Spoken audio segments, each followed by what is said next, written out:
नमस्कार दोस्तों, मैं डॉक्टर नीलेश वाला आप सभी का स्वागत करता हूँ माई स्मार्ट क्लास यूट्यूब चैनल पे।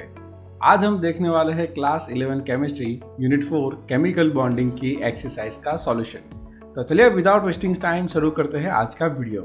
हमारा पहला क्वेश्चन है 4.1, explain the formation of a chemical bond. मतलब केमिकल बॉन्ड कैसे फॉर्म होता है वो समझना है हमें। So the attractive force which hold the various constituents together in a different chemical species is called a chemical bond. मतलब हम डिफरेंट केमिकल स्पीसीज की बात करें, उसके अंदर जो कॉन्स्टिट्यूएंट पार्टिकल है, वो एटम हो या आयन हो या कुछ भी हो, वो एक दूसरे के साथ जो एट्रैक्टिव फोर्स से जुड़े हुए हैं, वो फोर्स है हमारा केमिकल बॉन्ड। अब ये जो केमिकल बॉन्ड है उसको एक्सप्लेन करने के लिए वेरियस थियरीज आती है जो आपको अभी स्क्रीन पर दिख रही होगी। लाइक पहला है कॉसल लुईस अप्रोच, उसके बाद आता है valence shell electron pair repulsion theory, उसके बाद आती है वैलेंस बॉन्ड थियरी, और उसके बाद आती है मोलिकुलर ऑर्बिटल थियरी। तो ये जो सभी थियरी है वो एक ही फंडामेंटल थिंग पे काम करती है, और वो है every system tends to be a more stable and bonding is nature's way of lowering energy of the system to attain the stability. मतलब नेचर के अंदर बॉन्ड बनना इसीलिए जरूरी है क्योंकि उससे सिस्टम की एनर्जी लो होती है, और जब भी एनर्जी लो होती है तब सिस्टम की स्टेबिलिटी बढ़ जाती है। ये जो कॉसल लुईस अप्रोच है उस समय क्या पता चलता है। So this theory provide some logical explanation of a valency which was based on the inertness of a noble gases having an electronic configuration NH2 NP6। हम सभी को पता है जो नोबल गैस है उन सभी का इलेक्ट्रॉनिक कन्फिगरेशन होता है NH2 NP6, और ये जो स्टेबल इलेक्ट्रॉनिक कन्फिगरेशन है NH2 NP6 उसकी वजह से ये किसी के साथ रिएक्ट नहीं करते हैं। तो कोई भी एलिमेंट की उसकी स्टेबिलिटी हमें प्रेडिक्ट करनी हो तो उसके लिए हमें समझना पड़ेगा उसका इलेक्ट्रॉनिक कन्फिगरेशन। तो ये थियरी उस पर बेस्ड है। दूसरी हमारी जो थियरी है वो है VSEPR, जिसको हम बोलते हैं valence shell electron pair repulsion theory. अब ये जो थियरी है ना वो कोवैलेंट मॉलिक्यूल के शेप को प्रेडिक्ट करने के लिए यूज होती है, और यहाँ पे जो ये शेप प्रेडिक्ट करने के लिए यूज करते हैं वो बेस्ड है उसका repulsive interaction of electron pair in the valence shell of atom. आपको पता है कि कोई भी मॉलिक्यूल बनता है तो उसके अंदर कुछ बॉन्डिंग इलेक्ट्रॉन होते हैं, कुछ नॉन बॉन्डिंग इलेक्ट्रॉन होते हैं, और इन लोगों के बीच में जो रिपल्जन होता है उसके पर से जो शेप होता है कोवलेंट मॉलिक्यूल का उसको प्रेडिक्ट किया जाता है, और वो थियरी है VSEPR थियरी। उसके बाद थियरी आती है वैलेंस बॉन्ड थियरी, जिसको हम VBT या VB थियरी भी कहते हैं। So this theory is based on the knowledge of atomic orbital, electronic configurations of element and the overlap criteria of atomic orbital, the hybridization of atomic orbitals and the principle of the variations and the superpositions। मतलब इस theory में bond को समझाने के लिए क्या क्या use करना पड़ता है, तो पहले एटॉमिक ऑर्बिट को समझना पड़ता है, इलेक्ट्रॉनिक कन्फिगरेशन ऑफ एलिमेंट्स देखना पड़ता है, फिर यहाँ पे जो ऑर्बिटल होती है एटम की वो कैसे ओवरलैप होती है। आपने ये सुना भी होगा हाइब्रिडाइजेशन के बारे में, like sp3 sp2 sp dsp2 d2sp3। ये जो एटॉमिक ऑर्बिटल का हाइब्रिडाइजेशन होता है, और उसके बाद ये जो एटॉमिक ऑर्बिटल है वो एक दूसरे पे कैसे सुपरपोजिशन मतलब कैसे ओवरलैप होती है, ये सभी कुछ हम वैलेंस बॉन्ड थियरी में सीखते हैं, और उससे समझाया जा सकता है केमिकल बॉन्ड। और लास्ट में आती है molecular orbital theory. Molecular orbital can be understood in the terms of the constructive और destructive interference of the electron waves of a combining atoms. मतलब कि यहाँ पे जो एटम की कंबाइन होकर मोलिकुलर ऑर्बिटल बनती है, या तो उसका कंस्ट्रक्टिव इंटरफियरेंस होगा या डिस्ट्रक्टिव होगा। अब ये कैसे हो रहा है, अगर कंस्ट्रक्टिव इंटरफियरेंस हो रहा है तो वहां पे बॉन्ड फॉर्म हो सकता है, अगर डिस्ट्रक्टिव इंटरफियरेंस हो रहा है तो वहां पे बॉन्ड फॉर्म नहीं होता। हमारा नेक्स्ट क्वेश्चन है 4.2, write the Lewis dot symbol for atoms of a following elements magnesium, sodium, boron, oxygen, nitrogen and bromine. तो देखो लुईस डॉट स्ट्रक्चर ड्रॉ करने के लिए हमें क्या क्या क्राइटेरिया ध्यान में रखने हैं वो मैं पहले आपको सिखाता हूँ। तो पहले जब भी हमें किसी भी एटम का Lewis dot structure find out करना हो तो स्टेप 1 आपके लिए है write the electronic configuration of a given species. मतलब हमें अगर मैग्नीशियम के लिए करना है तो पहले हमें देखना है कि मैग्नीशियम में कितने इलेक्ट्रॉन है, और लिखना है उसका इलेक्ट्रॉनिक कन्फिगरेशन। लाइक मैग्नीशियम में 12 इलेक्ट्रॉन है तो उसका इलेक्ट्रॉनिक कन्फिगरेशन होगा 1s2 2s2 2p6 3s2। देखो 2 + 2 4 4 + 6 10 10 + 2 12, तो ये 12 इलेक्ट्रॉन यहाँ पे हो गए। तो पहला स्टेप 1 है इसका इलेक्ट्रॉनिक कन्फिगरेशन लिखना। स्टेप 2 में हमें देखना है कि focus on the outer shell electron. मतलब यहाँ पे जो प्रिंसिपल क्वांटम नंबर सबसे ज़्यादा होता है वो हमारा वैलेंस शेल, या हम उसको बोलेंगे आउटर शेल। तो आउटर शेल यहाँ पे कितना है 3s है, तो हमें यहाँ पे फोकस करना है, ये हमारा आउटर शेल है। अब स्टेप 3 देखेंगे, count the outer shell electron and place them as a dot around the atom symbol. तो यहाँ पे आउटर शेल में 2 इलेक्ट्रॉन है, तो हमें 2 इलेक्ट्रॉन एज अ डॉट लिखने हैं। किसके आगे? तो हमारा जो मैग्नीशियम है वो लिखना है और उसके आगे ऐसे 2 डॉट रखने हैं। तो ये हुआ Lewis dot symbol for magnesium. Second है सोडियम। तो पहला स्टेप हमें देखना है कि इलेक्ट्रॉनिक कन्फिगरेशन लिखना है, और सोडियम में इलेक्ट्रॉन 11 होते हैं, इसलिए इसका इलेक्ट्रॉनिक कन्फिगरेशन होगा 1s2 2s2 2p6 3s1। दूसरे स्टेप में देखना है आउटर शेल इलेक्ट्रॉन। तो यहाँ पे 3s1 है, मतलब आउटर शेल में सिर्फ एक ही इलेक्ट्रॉन है।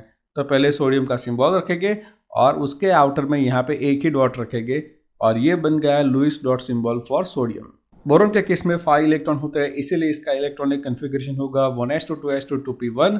आउटर शेल में यहाँ पे देखो, आउटर शेल ये 2p भी होगा और 2s भी होगा, मतलब 2 + 1 3 इलेक्ट्रॉन है आउटर शेल में, इसीलिए हम पहले बोरॉन का सिंबल रखेंगे और उसके सराउंडिंग 3 डॉट रखेंगे।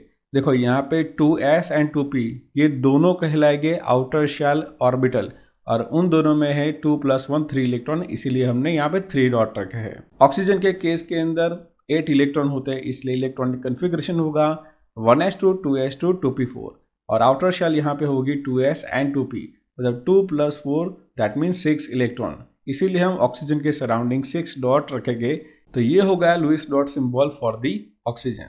अगर हम नाइट्रोजन की बात करें तो उसके अंदर 7 इलेक्ट्रॉन्स होते हैं, इसलिए इसका इलेक्ट्रॉनिक कन्फिगरेशन होगा 1s2 2s2 2p3।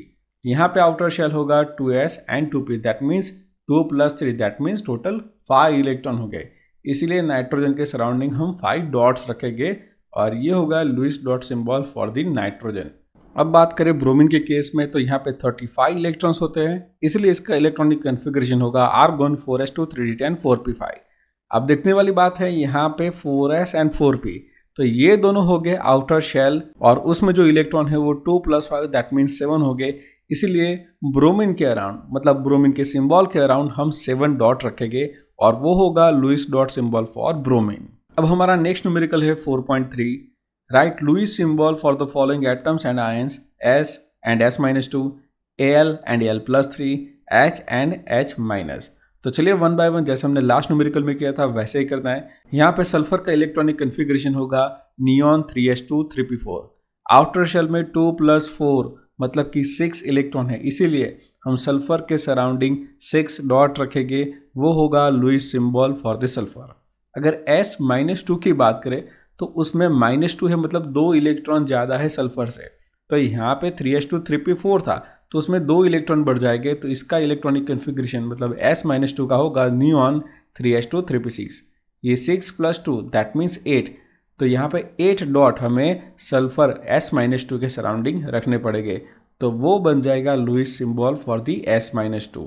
एल्यूमिनियम के केस के अंदर इसका इलेक्ट्रॉनिक कन्फिगरेशन होगा नियॉन 3s2 3p1, मतलब 2 + 1 दैट मीन्स 3 डॉट हो गए, तो यहाँ पे हम रखेंगे एल्यूमिनियम का सिंबल और उसके सराउंडिंग 3 डॉट रखेंगे। ये हो गया हमारा Lewis symbol for the aluminium. लेकिन हमें Al+3 भी चाहिए, +3 मतलब वहाँ से 3 इलेक्ट्रॉन रिमूव हो चुके हैं, मतलब यहाँ से 3 इलेक्ट्रॉन चले जाएंगे, दैट मीन्स यहाँ पे आउटर शेल में कोई इलेक्ट्रॉन नहीं रहेंगे, इसलिए हम सिर्फ लिखेंगे Al+3 और उसके सराउंडिंग कोई डॉट नहीं रखेंगे, इसलिए ये होगा Lewis symbol for the Al+3। Hydrogen के केस में सिर्फ 1 इलेक्ट्रॉन होता है, इसलिए हम 1s1 लिखेंगे, और एक ही इलेक्ट्रॉन होने से हम H के ऊपर एक ही डॉट रखेंगे, ये होगा Lewis symbol for the hydrogen.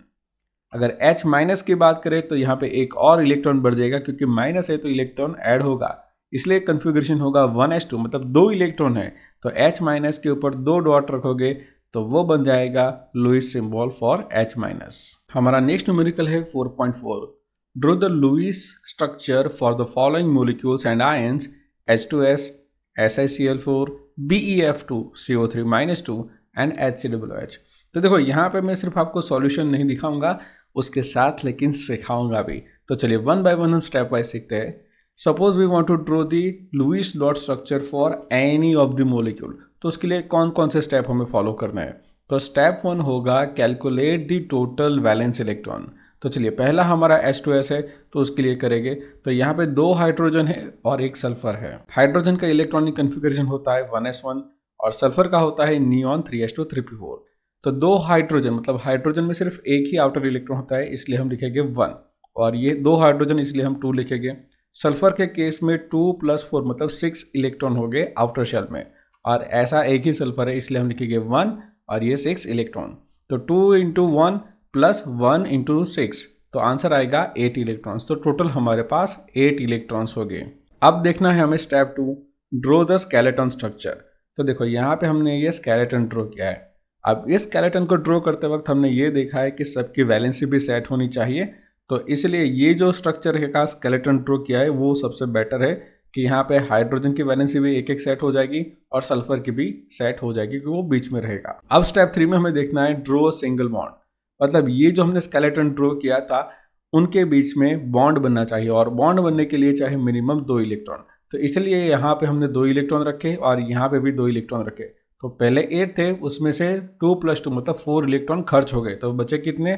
4 electron बचे। अब इन दोनों के बीच में यहाँ पे एक बॉन्ड बन चुका है, यहाँ पे भी एक बॉन्ड बन चुका है। अब देखेंगे step 4, complete the octet of the atom if electrons are less then the chances of a multiple bond, means sharing of multiple electron. तो देखो हाइड्रोजन के केस में सिर्फ 2 इलेक्ट्रॉन से इसका ऑक्टेट कंप्लीट हो जाएगा, यहाँ पे भी कंप्लीट इसका ऑक्टेट हो जाएगा। लेकिन सल्फर के केस में क्या होगा, तो हमारे पास जो 4 इलेक्ट्रॉन बचे हैं वो इसको दे देंगे। अगर इलेक्ट्रॉन कम पड़ रहे तो हमें मल्टीपल इलेक्ट्रॉन का शेयरिंग करना पड़ेगा, और जहाँ पे मल्टीपल इलेक्ट्रॉन का शेयरिंग होता है वहाँ पे मल्टीपल बॉन्ड भी बनते हैं। तो हमारे इस केस में तो ये सल्फर का ऑक्टेट कंप्लीट हो गया, हाइड्रोजन का भी हो गया, यहाँ पे भी इसका हो गया, मतलब यहाँ पे कोई इलेक्ट्रॉन अभी बचा नहीं है। तो ये जो हमने ड्रॉ किया है वो है लुईस डॉट स्ट्रक्चर, लेकिन हम ये बॉन्ड को रिप्लेस कर देंगे ऐसे डैश से, तो इसको बोलेंगे perfect Lewis structure for the H2S। अब यही मेथड का यूज करके हम ये बाकी एग्जाम्पल को भी सॉल्व करने वाले हैं। तो चलिए अब हम करने वाले हैं SiCl4 को। तो Si + 4Cl, सिलिकॉन का इलेक्ट्रॉनिक कन्फिग्रेशन है नियॉन 3s2 और क्लोरीन का है नियॉन 3s2 तो यहाँ पे 2 + 2 दैट मीन्स 4 इलेक्ट्रॉन हो गए, और यहाँ पे 2 + 5 दैट मीन्स 7, और वैसे कितने हैं? 4 है, इसलिए हम 4 × 7 किया है, तो टोटल 32 इलेक्ट्रॉन्स हमारे पास है। अब हमने ये स्केलेटन ड्रॉ कर दिया यहाँ पे, और स्केलेटन में ये 2 एटम के बीच में होगा एक एक बॉन्ड, तो इसलिए यहाँ पे हमने 2 इलेक्ट्रॉन रख दिए, क्योंकि एक बॉन्ड दैट मीन्स 2 इलेक्ट्रॉन। तो टोटल यहाँ पे 32 इलेक्ट्रॉन थे, और बॉन्ड बनने के लिए हमने टोटल 8 इलेक्ट्रॉन यूज किए, तो बचे 24 इलेक्ट्रॉन। अब इस 24 इलेक्ट्रॉन को ऐसे हमें अरेंज करना है जिससे इन सब का ऑक्टेट कंप्लीट हो जाए। तो सपोज इस क्लोरीन की बात करें तो उसके पास सिर्फ 2 इलेक्ट्रॉन है, इसलिए इसको 6 इलेक्ट्रॉन चाहिए, तभी इसका ऑक्टेट कंप्लीट होगा। सेम वैसे इन सभी को भी 6 इलेक्ट्रॉन ही चाहिए। तो देखो ये 4 क्लोरीन है और सबको 6 इलेक्ट्रॉन चाहिए, तो 4 × 6 कितने हो गए? 24 हो गए। तो चलो इन सभी को 6 इलेक्ट्रॉन्स दे देते हैं, तो इनका ऑक्टेट भी कंप्लीट हो जाए। तो देखो आपको यहाँ पे स्क्रीन पर दिख रहा होगा, हर एक क्लोरीन को 6 इलेक्ट्रॉन मिल रहे हैं, जिससे इसका ऑक्टेट कंप्लीट हो जाएगा। तो देखो अब हमने 24 इलेक्ट्रॉन भी खर्च कर दिए हैं, अब कुछ भी हमारे पास बचा नहीं है, और इस केस में सबका ऑक्टेट कंप्लीट हो चुका है। आप देख सकते हैं सिलिकॉन का भी ऑक्टेट कंप्लीट हो चुका है, इन सब क्लोरीन का भी हो चुका है। तब यहाँ पे जो बॉन्ड था ये बीच वाला पहला हमने ड्रॉ किया था ना, उसको हम डैश शेप बता देंगे, इसलिए ये जो बनाना वो स्ट्रक्चर है Lewis dot structure of SiCl4। अब देखेंगे BeF2 के केस में, तो यहाँ पे Be + 2F है। Be बेरिलियम में 2 इलेक्ट्रॉन हो गए, और F में 2 + 5 मतलब 7 हो गए, तो टोटल 16 इलेक्ट्रॉन हमारे पास है। अब देखो ऐसे अरेंज करेंगे H2S के जैसे, बीच में रहेगा Be और दोनों साइड पे आएगा फ्लोरीन। तो यहाँ पे बॉन्ड बनने के लिए टोटल 4 इलेक्ट्रॉन यूटिलाइज हुए, अब बचे हैं 12 इलेक्ट्रॉन। अब इस 12 इलेक्ट्रॉन को ऐसे अरेंज करना है कि इन सबका ऑक्टेट कंप्लीट हो जाए।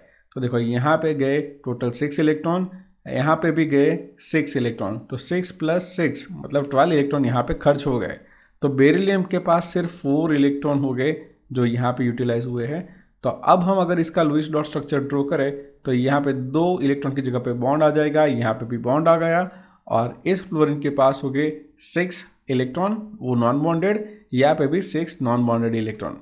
तो ये है Lewis structure for the BeF2। Same वैसे हम CO3-2 के लिए भी कर सकते हैं। यहाँ पे आप जैसे कि देख सकते हो एक C है, 3 ऑक्सीजन है, और -2 मतलब 2 इलेक्ट्रॉन एडिशनली यहाँ पे है। तो यहाँ पे टोटल इलेक्ट्रॉन है 24। अब इस 24 इलेक्ट्रॉन को हमें अरेंज करना है इस स्केलेटन पे।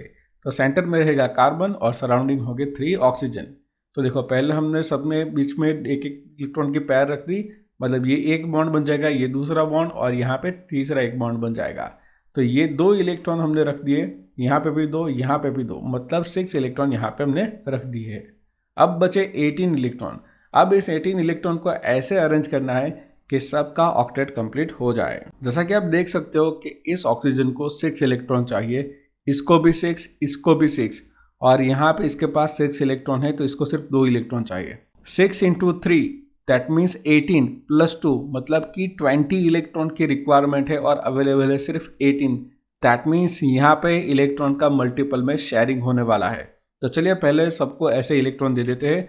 यहाँ पे 1 2 3 4 5 6 इलेक्ट्रॉन दे दिए, यहाँ पे 1 2 3 4 5 6 इसको भी दे दिए, और यहाँ पे 1 2 3 4 दे दिए। दैट मीन्स अब तक हमने 16 इलेक्ट्रॉन को यूटिलाइज कर लिया है। 6 + 6 12, 13 14 15 16। अब सिर्फ बचे हैं 2 इलेक्ट्रॉन। तो इन दोनों इलेक्ट्रॉन को ऐसे हम रखेंगे जिससे इसका भी ऑक्टेट कंप्लीट हो जाए और इसका भी, और इसीलिए हम यहाँ पे बीच में इन दोनों इलेक्ट्रॉन को रखने वाले हैं। तो अब ध्यान से देखोगे तो ये ऑक्टेट कंप्लीट हो चुका है, इसका भी ऑक्टेट कंप्लीट हो चुका है, इसका देखो तो ये भी ऑक्टेट कंप्लीट है और इसका भी ऑक्टेट कंप्लीट हो चुका है। यहाँ पे 4 इलेक्ट्रॉन, मतलब ये जो 2 है और ये भी 2 एडिशनली यहाँ पे शेयर हुए हैं। और अगर इसका लुईस डॉट स्ट्रक्चर ड्रॉ करें तो ऐसा होगा, यहाँ पे C तो हमने सेंटर में रखा C, यहाँ पे 4 इलेक्ट्रॉन का शेयरिंग हुआ इसलिए यहाँ पे डबल बॉन्ड बनेगा, यहाँ पे एक ऑक्सीजन, यहाँ पे दूसरा ऑक्सीजन, यहाँ पे 6 इलेक्ट्रॉन नॉन बॉन्डेड, ये भी हमने रख दिए, यहाँ पे 6 नॉन बॉन्डेड ये यहाँ पे रखे, और यहाँ पे 4 नॉन बॉन्डेड इलेक्ट्रॉन हमने यहाँ पे रख दिए हैं। अब हम लुईस डॉट स्ट्रक्चर ड्रॉ करेंगे HCOOH का। तो यहाँ के केस में एक कार्बन, 2 हाइड्रोजन एंड 2 ऑक्सीजन है, मतलब 18 इलेक्ट्रॉन्स हमारे पास अवेलेबल है। हमें स्टेप 2 पता है, हम ड्रॉ करने वाले हैं स्केलेटन, और स्केलेटन के एटम के बीच में आएंगे 2 इलेक्ट्रॉन, दैट मीन्स एक बॉन्ड बनेगा। तो यहाँ पे 18 में से टोटल 1 2 3 4 5 6 7 8 इलेक्ट्रॉन यूटिलाइज हो गए, मतलब हमारे पास 10 इलेक्ट्रॉन बचे। ये 10 इलेक्ट्रॉन में हमने ऐसे प्लेस किया है कि सबका ऑक्टेट कंप्लीट हो जाए। तो देखो हाइड्रोजन को 2 इलेक्ट्रॉन से उसका ऑक्टेट कंप्लीट हो जाता है तो उसका प्रॉब्लम नहीं है। ऑक्सीजन के अंदर हमने 1 2 3 4 मतलब 4 इलेक्ट्रॉन यहाँ पे दिए, 4 इलेक्ट्रॉन यहाँ पे दिए, मतलब 8 इलेक्ट्रॉन हमने दे दिए हैं। तो देखो यहाँ पे इस ऑक्सीजन का ऑक्टेट कंप्लीट हो चुका है, लेकिन इस ऑक्सीजन का और ये कार्बन का ऑक्टेट कंप्लीट नहीं हुआ है। यहाँ पे 8 इलेक्ट्रॉन 10 में से कंज्यूम हो चुके, मतलब बचे 2 ही है इलेक्ट्रॉन, और इन दोनों इलेक्ट्रॉन को ऐसे प्लेस करना है जिससे इस कार्बन का भी ऑक्टेट कंप्लीट हो जाए और ऑक्सीजन का भी। और हमने जस्ट अभी देखा कि जब भी ऐसे 2 इलेक्ट्रॉन कम पड़े तो समझ लो कि वहाँ पे मल्टीपल बॉन्ड का शेयरिंग होने वाला है, मतलब मल्टीपल इलेक्ट्रॉन का शेयरिंग होगा तो मल्टीपल बॉन्ड बनेगा। तो वो 2 इलेक्ट्रॉन हमने यहाँ पे रख दिए हैं, इसीलिए यहाँ पे बन जाएगा डबल बॉन्ड। ये सिंगल बॉन्ड, ये सिंगल बॉन्ड, ये भी सिंगल बॉन्ड, लेकिन यहाँ पे डबल बॉन्ड। इसलिए इसका जो लुईस डॉट स्ट्रक्चर होगा वो ऐसे होगा, और यहाँ पे हमने टोटल इलेक्ट्रॉन कंज्यूम कर दी इसलिए ये 0 है। ये सिंगल बॉन्ड यहाँ पे आ गया, ये सिंगल बॉन्ड यहाँ पे, ये सिंगल बॉन्ड यहाँ पे, और इन दोनों का हो जाएगा डबल बॉन्ड। इस ऑक्सीजन के पास 1 2 3 4 नॉन बॉन्डेड इलेक्ट्रॉन है जो मैंने यहाँ पे रखे हुए हैं, और यहाँ पे 1 2 3 4, तो ये 4 नॉन बॉन्डेड इलेक्ट्रॉन यहाँ पे रखे हुए हैं। सो आई होप आपको अब लुईस डॉट स्ट्रक्चर ड्रॉ करना आ चुका है। अगर नहीं आता तो मैंने इसके लिए एक सेपरेट वीडियो भी बना के रखा है, आप जाके वो वीडियो विजिट कर सकते हो। मैंने यहाँ पे ऊपर लिंक दे दी है आई बटन में, और डिस्क्रिप्शन में भी लिंक दे दूंगा, तो वो जाके आप वीडियो देखना। आई एम डैम श्योर कि आपको वो परफेक्ट समझ में आ जाएगा। इस वीडियो से भी बहुत अच्छे तरीके से मैंने उसको एक्सप्लेन किया है, आप जाइए और ज़रूर वो वीडियो को देखिए। हमारा नेक्स्ट क्वेश्चन है 4.5, define octet rule, right its significance and limitations. तो समझते हैं पहले ऑक्टेट रूल क्या है। So atom can combine either by transferring the valence electrons from one atom to another atom, or by sharing of valence electron in order to have an octet in their valence shell, and this is known as a octet rule. अब इसका मैं मतलब समझा दूं कि जब भी atom combined होकर मॉलिक्यूल बनता है तो ये एटम या तो इलेक्ट्रॉन गेन करते हैं या लूज करते हैं, लेकिन ये गेन करे या लूज करे वो ऐसा कुछ करते हैं कि अपनी वैलेंस शेल में 8 इलेक्ट्रॉन्स रहे, और इसको बोलते हैं ऑक्टेट रूल। अब ये ऑक्टेट रूल की कुछ लिमिटेशन है, ये बहुत अच्छा है लेकिन ये यूनिवर्सल नहीं है, मतलब ये हर जगह पे लागू हो ऐसा ज़रूरी नहीं है। जो सेकंड पीरियड एलिमेंट होते हैं वहाँ पे काफ़ी हद तक ये लागू पड़ता है। अब हम देखेंगे exceptions of the octet rule. तो पहली एक्सेप्शन मतलब या लिमिटेशन है the incomplete octet of the central atom. Like यहाँ पे आपको मैं दिखा रहा हूँ LiCl, BeH2 एंड BCl3। आप देख सकते हैं कि यहाँ पे जो भी सेंट्रल एटम है उसका ऑक्टेट कंप्लीट नहीं है। लाइक यहाँ पे लिथियम में सिर्फ 2 इलेक्ट्रॉन है, बेरिलियम में 4 है, बोरॉन में 6 है। मतलब इन सबका ऑक्टेट कंप्लीट नहीं है, फिर भी ये मॉलिक्यूल हमें मिलते हैं और ये स्टेबल भी है। आप देख सकते हो कि लिथियम में ये 2 इलेक्ट्रॉन में से 1 इलेक्ट्रॉन लिथियम का है, इसलिए यहाँ पे लिथियम 1 इलेक्ट्रॉन शेयर करता है। बेरिलियम में यहाँ पे 2 बॉन्ड में 1 इलेक्ट्रॉन बेरिलियम का है, यहाँ पे भी 1 है, मतलब ये 2 इलेक्ट्रॉन शेयर करता है बेरिलियम। और ये बोरॉन में 1, 2 एंड 3 इलेक्ट्रॉन हो गए बोरॉन के, तो ये 3 इलेक्ट्रॉन शेयर करता है। लेकिन ये सभी में ऑक्टेट कंप्लीट नहीं हो रहा है, फिर भी ये स्टेबल अवेलेबल मॉलिक्यूल्स है। कुछ और भी एग्जांपल है like AlCl3 and BH3। Next limitation है odd electron molecules, just like NO and NO2। तो ये जो 2 मॉलिक्यूल्स है इनके केस में ऑड इलेक्ट्रॉन है। आप जैसे कि देख सकते हैं कि NO के केस में यहाँ पे जो नाइट्रोजन है उसके पास 1, 2, 3, 4, 5, 6 एंड 7, मतलब ये ऑड इलेक्ट्रॉन स्पीसीज हुई। तो यहाँ पे ऑक्टेट कंप्लीट नहीं है, फिर भी अवेलेबल है।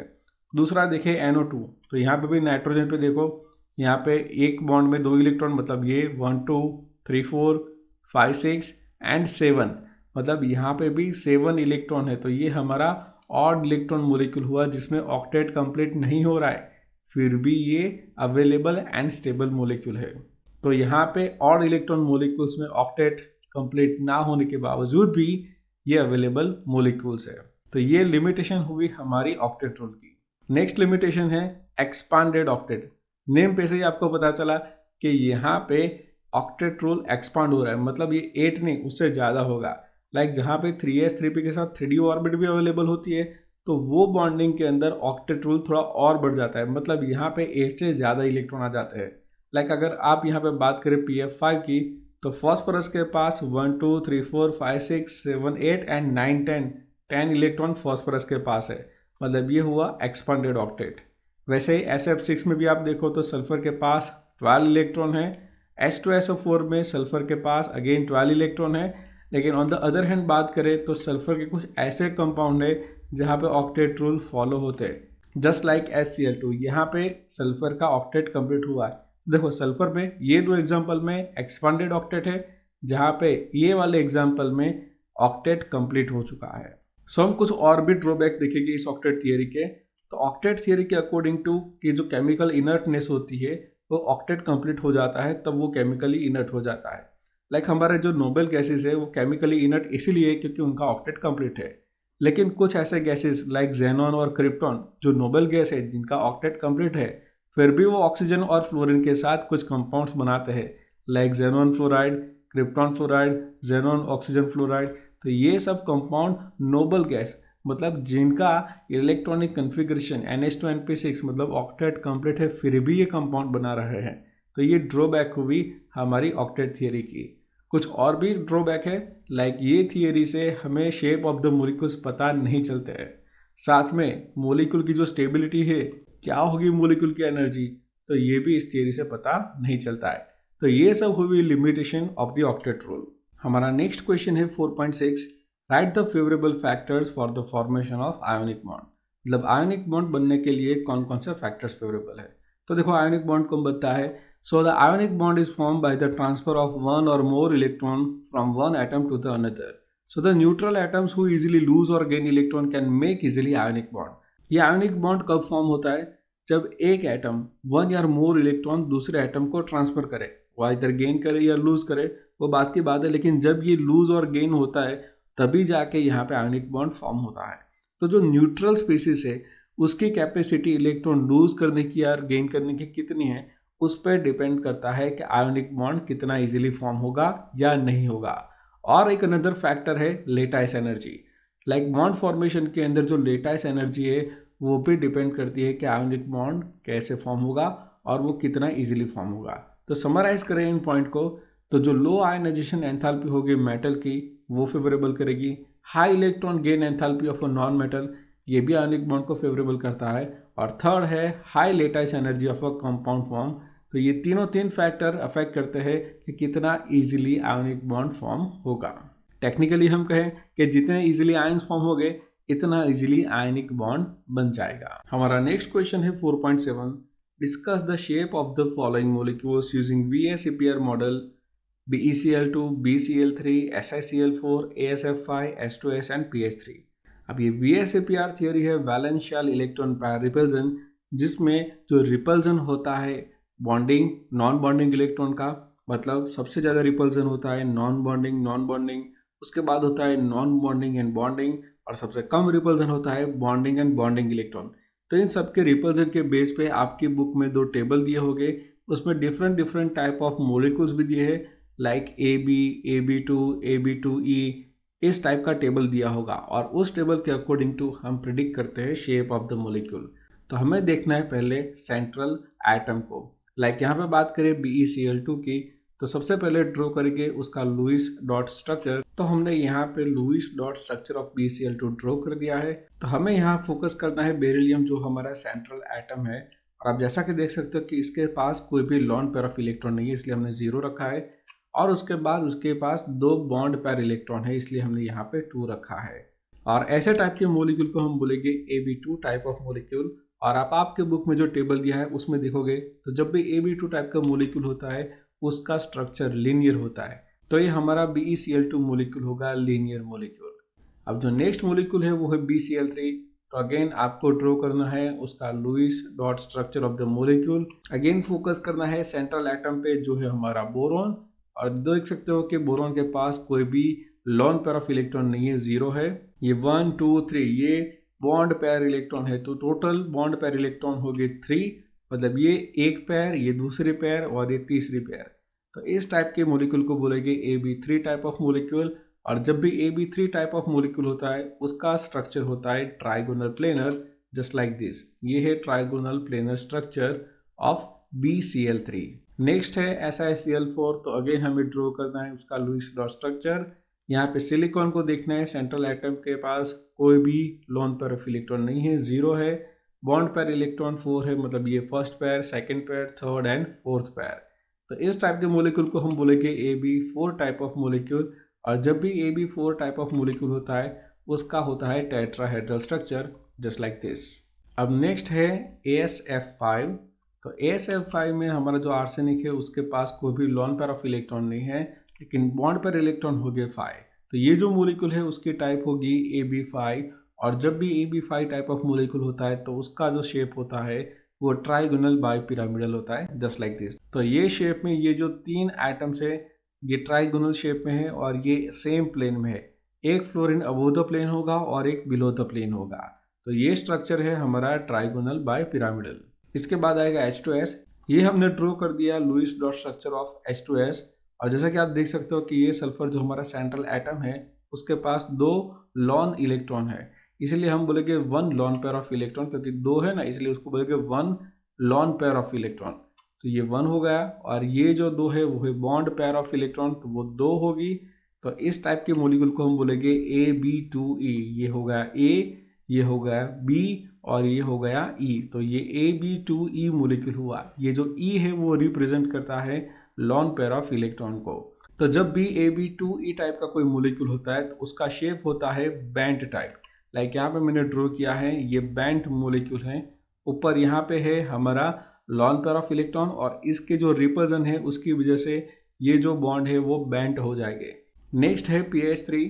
तो PH3 का जो भी लुईस डॉट स्ट्रक्चर होगा वो इस तरह से होगा। तो आप P पे फोकस करोगे तो आप देखोगे कि यहाँ पे 2 लॉन इलेक्ट्रॉन है, मतलब 1 लॉन पेयर ऑफ इलेक्ट्रॉन है। और यहाँ पे ये जो 3 दिख रहे हैं ना, ये है बॉन्ड पेयर ऑफ इलेक्ट्रॉन, मतलब ये 3 बॉन्ड पेयर ऑफ इलेक्ट्रॉन हुई।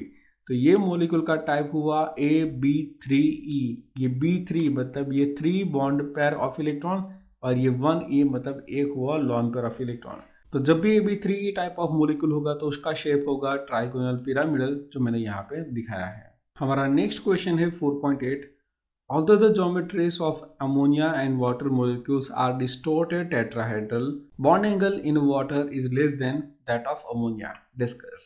तो देखो पहले मैंने यहाँ पे जो भी लुईस स्ट्रक्चर है अमोनिया का और वाटर का ड्रॉ किया है। आप क्लियरली देख सकते हो कि अमोनिया के अंदर नाइट्रोजन के पास एक लॉन पेयर है और ये 3 बॉन्ड पेयर ऑफ इलेक्ट्रॉन है, जबकि वाटर के अंदर ऑक्सीजन के पास 2 लॉन पेयर और 2 bond pair of electron available है।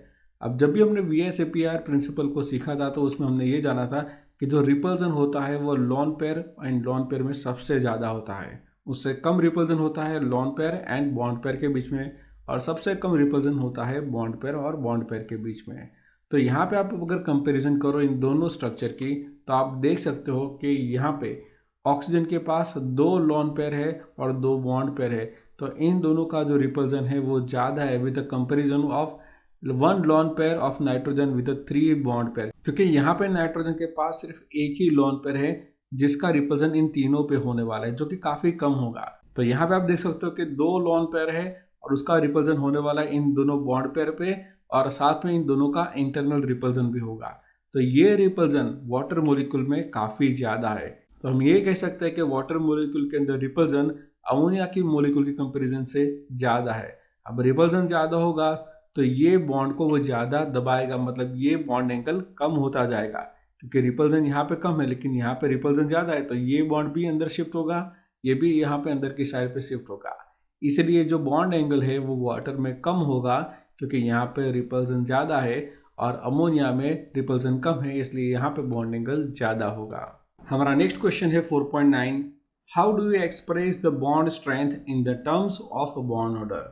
तो पहले समझते हैं कि बॉन्ड स्ट्रेंथ क्या है। So bond strength represents the extent of bonding between the 2 atoms forming a molecule. मतलब मॉलिक्यूल बनने के लिए जो 2 एटम होते हैं उन दोनों में जो भी बॉन्डिंग का एक्सटेंट है वो किससे पता चलता है, तो बॉन्ड स्ट्रेंथ से पता चलता है।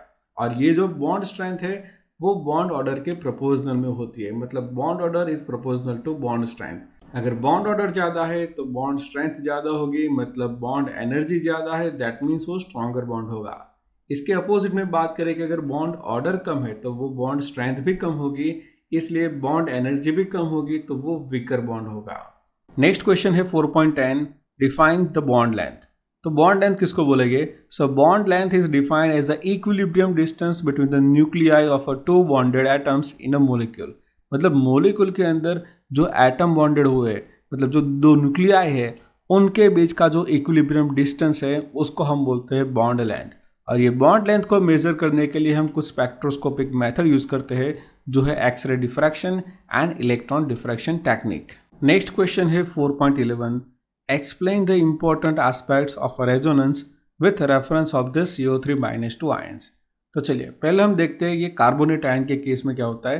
तो ये जो कार्बोनेट आयन है उसका स्पेक्ट्रोस्कोपिक हमने एनालिसिस किया तो हमें पता चला कि कार्बन टू ऑक्सीजन जो बॉन्ड लेंथ है वो सेम होती है। ये Lewis dot structure of carbonate ion से हमें पता चलता है कि ये कार्बन और ऑक्सीजन के बीच में डबल बॉन्ड है और यहाँ पे सिंगल बॉन्ड है, यहाँ पे भी सिंगल बॉन्ड है।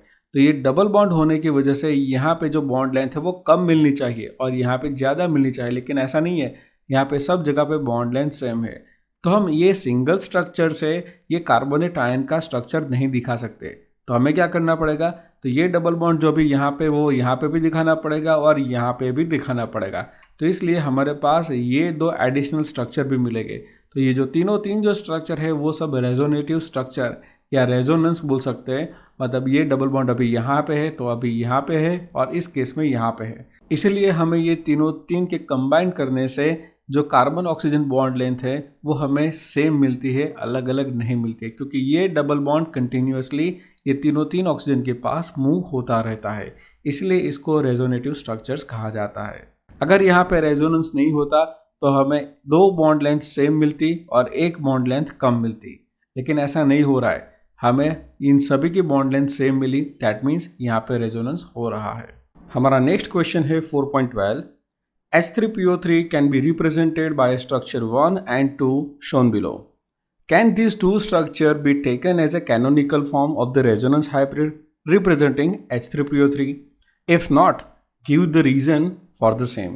तो हमारा क्वेश्चन है कि ये जो 2 स्ट्रक्चर है वो canonical form of the resonance hybrid की तरह हम रिप्रेजेंट कर सकते हैं कि नहीं कर सकते। तो इन दोनों स्ट्रक्चर को हम एज ए कैनोनिकल फॉर्म नहीं लिख सकते, तो ये हमारा आंसर नो होगा। और इसका रीज़न एक ही है, आप जैसा कि देख सकते हो कि यहाँ पे P है, यहाँ पे 3 O है और यहाँ पे H, यहाँ पे H और यहाँ पे H है। लेकिन अगर आप ये सेकंड स्ट्रक्चर में देखोगे तो यहाँ पे इसका अरेंजमेंट चेंज हो चुका है। मतलब पहले ये जो फॉस्फोरस है उसके साथ हाइड्रोजन था और यहाँ पे क्या होगा, फॉस्फोरस के बाद ऑक्सीजन आ गया और उसके बाद हाइड्रोजन आ गया। मतलब इन दोनों स्ट्रक्चर के अंदर जो एटम का अरेंजमेंट है वो डिफरेंट है और कैनोनिकल फॉर्म्स में कभी भी एटम का अरेंजमेंट डिफरेंट नहीं होता है, उन सभी में एटम का अरेंजमेंट सेम होता है। इसलिए ये दोनों स्ट्रक्चर को हम canonical form of the resonance hybrid नहीं ले सकते हैं। नेक्स्ट क्वेश्चन है 4.13, right the resonance structure of SO3, NO2 and NO3-। तो उसके लिए सबसे पहले आपको ड्रॉ करना पड़ेगा उसका लुईस डॉट स्ट्रक्चर। तो देखो यहाँ पे मैंने SO3 का लुईस डॉट स्ट्रक्चर ड्रॉ कर दिया है, और आपको पता है जब भी रेजोनेंस होता है तब ये जो डबल बॉन्ड है वो शिफ्ट होगा। तो देखो ये जो हमारा पहला स्ट्रक्चर है, अब ये डबल बॉन्ड शिफ्ट होने वाला है यहाँ पे, इसलिए ये इसका एक दूसरा रेजोनेंस स्ट्रक्चर मिला।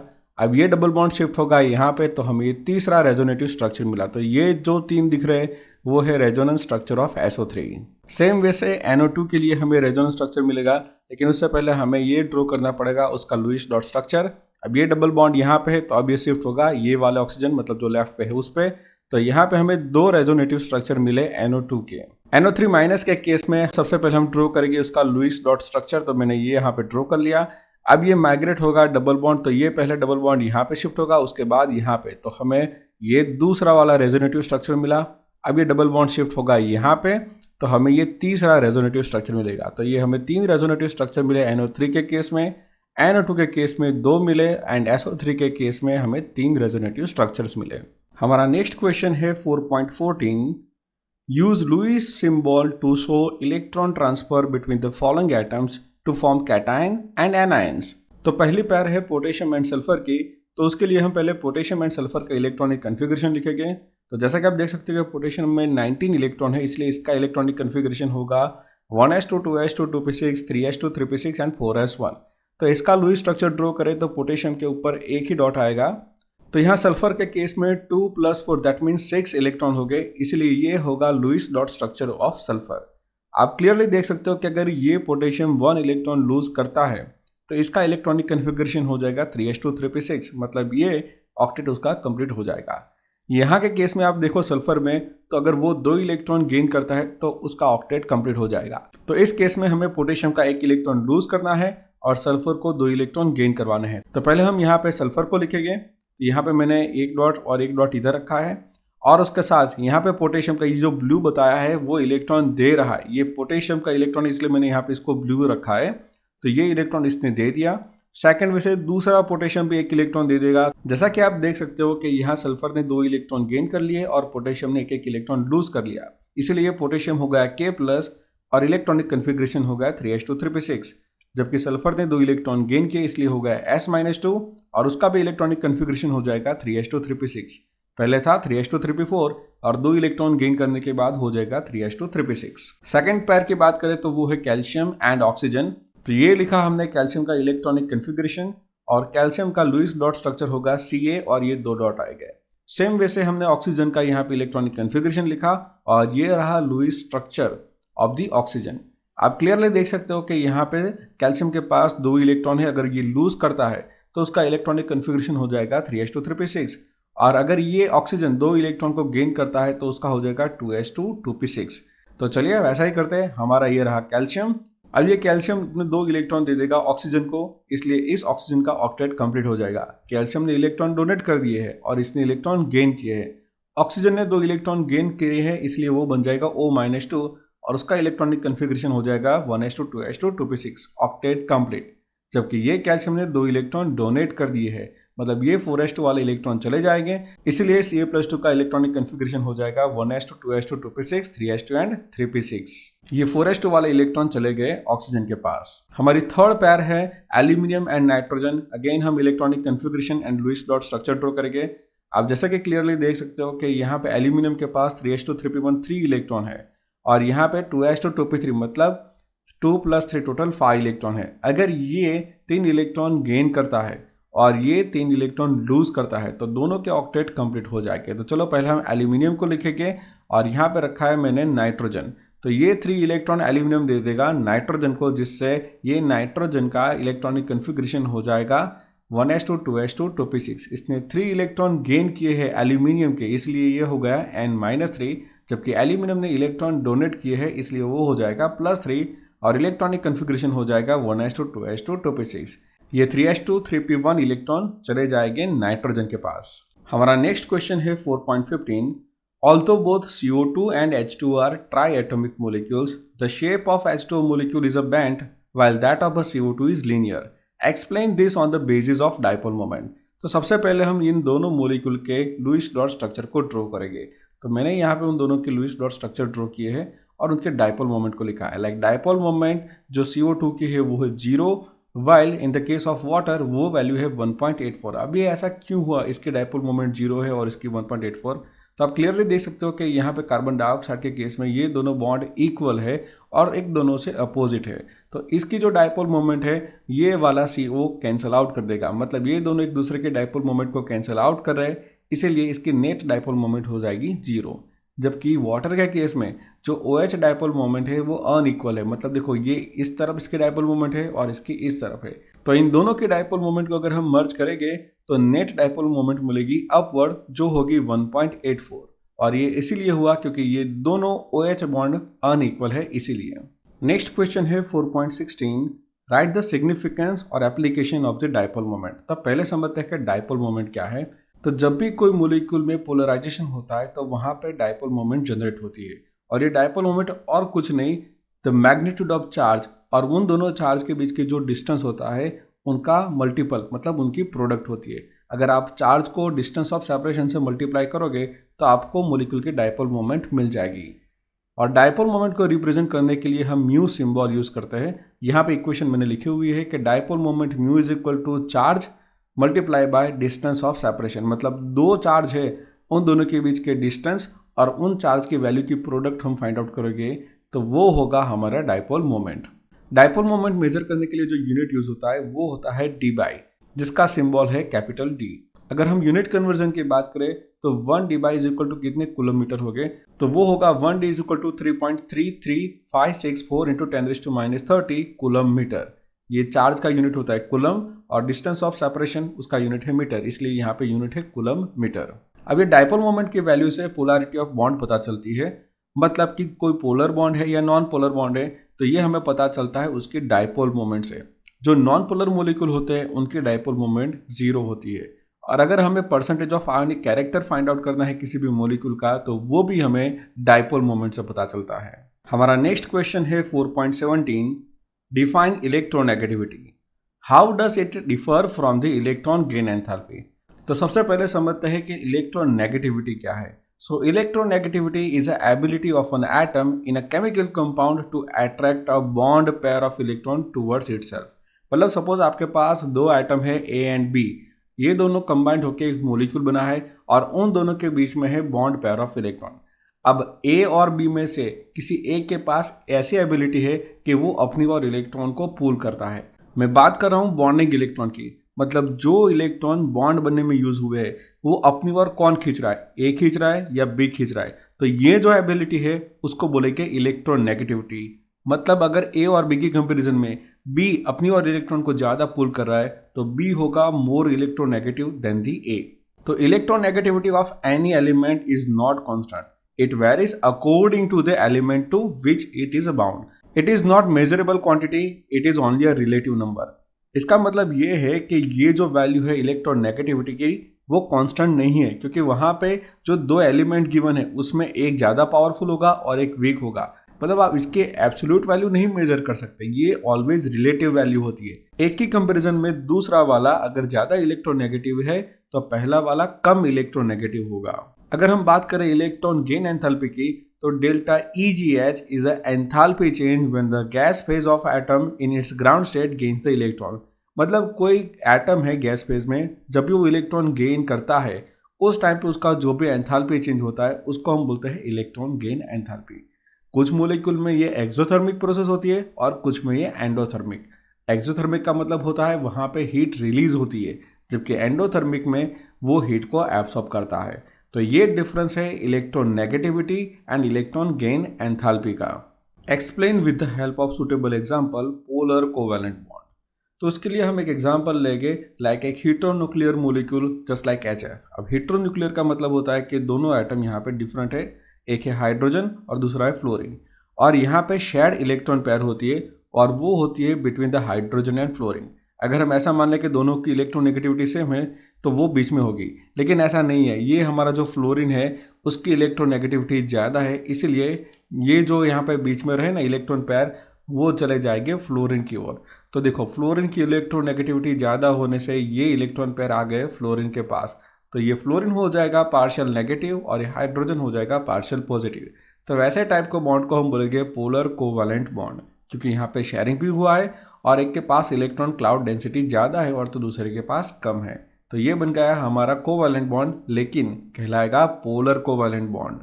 नेक्स्ट क्वेश्चन है 4.19, arrange the bonds in a order of increasing ionic character in the molecules LiF, K2O, N2, SO2 and ClF3। तो यहाँ पे हम कैसे इसका आयोनिक कैरेक्टर फाइंड आउट कर सकते हैं? सिंपल है, जितना ज़्यादा इलेक्ट्रोनेगेटिविटी का डिफरेंस होगा उतना ज़्यादा आयोनिक कैरेक्टर होगा। अब आप जैसा कि देख सकते हो कि यहाँ पे N2 है, मतलब नाइट्रोजन, तो उसके दो एटम में इलेक्ट्रोनेगेटिविटी का डिफरेंस कुछ भी नहीं होगा क्योंकि वो दोनों सेम है, इसलिए इलेक्ट्रोनेगेटिविटी का डिफरेंस 0 होगा N2 के केस में, तो उसका आयोनिक कैरेक्टर होगा 0।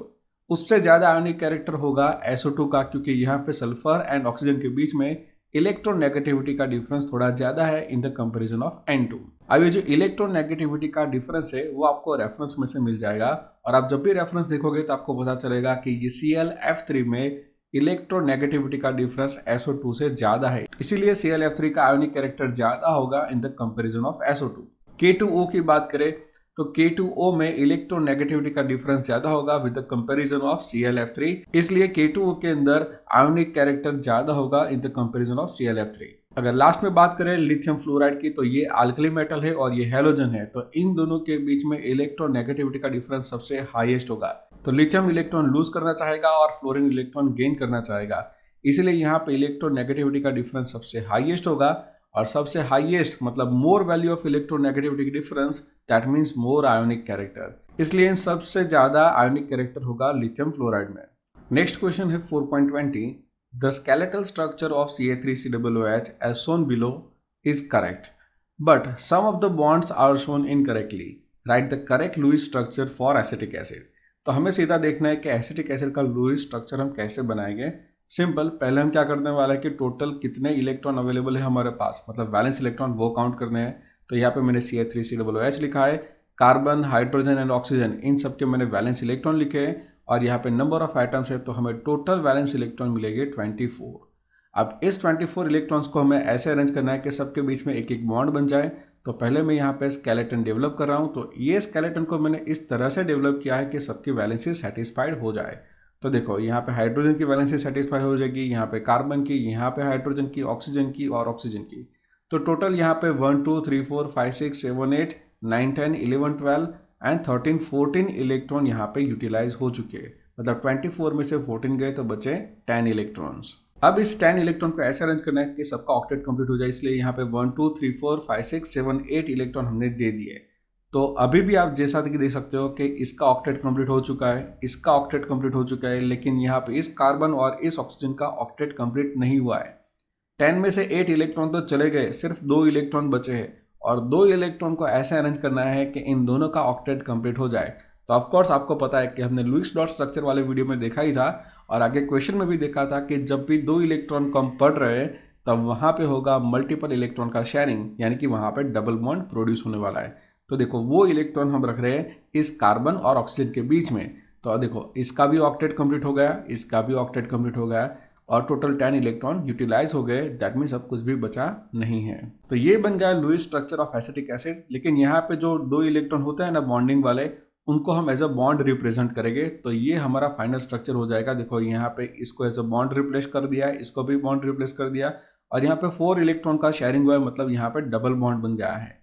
और इस ऑक्सीजन के पास 1 2 3 4 हो गए नॉन बॉन्डेड इलेक्ट्रॉन, तो वो मैंने यहाँ पे रखा, जिसको हम बोलेंगे लॉन पेयर ऑफ इलेक्ट्रॉन। इस वाले ऑक्सीजन के पास भी 1 2 3 4 इलेक्ट्रॉन हो गए वो लॉन पेयर वाले, तो वो भी हमने यहाँ पे दिखा दिए है। तो ये होगा correct Lewis structure for the acetic acid. जो बुक में गलती की थी वो यहाँ पे डबल बॉन्ड नहीं आएगा, यहाँ पे सिंगल आएगा, और यहाँ पे जो सिंगल बॉन्ड दिखाया है वहां पे ये डबल बॉन्ड हो जाएगा।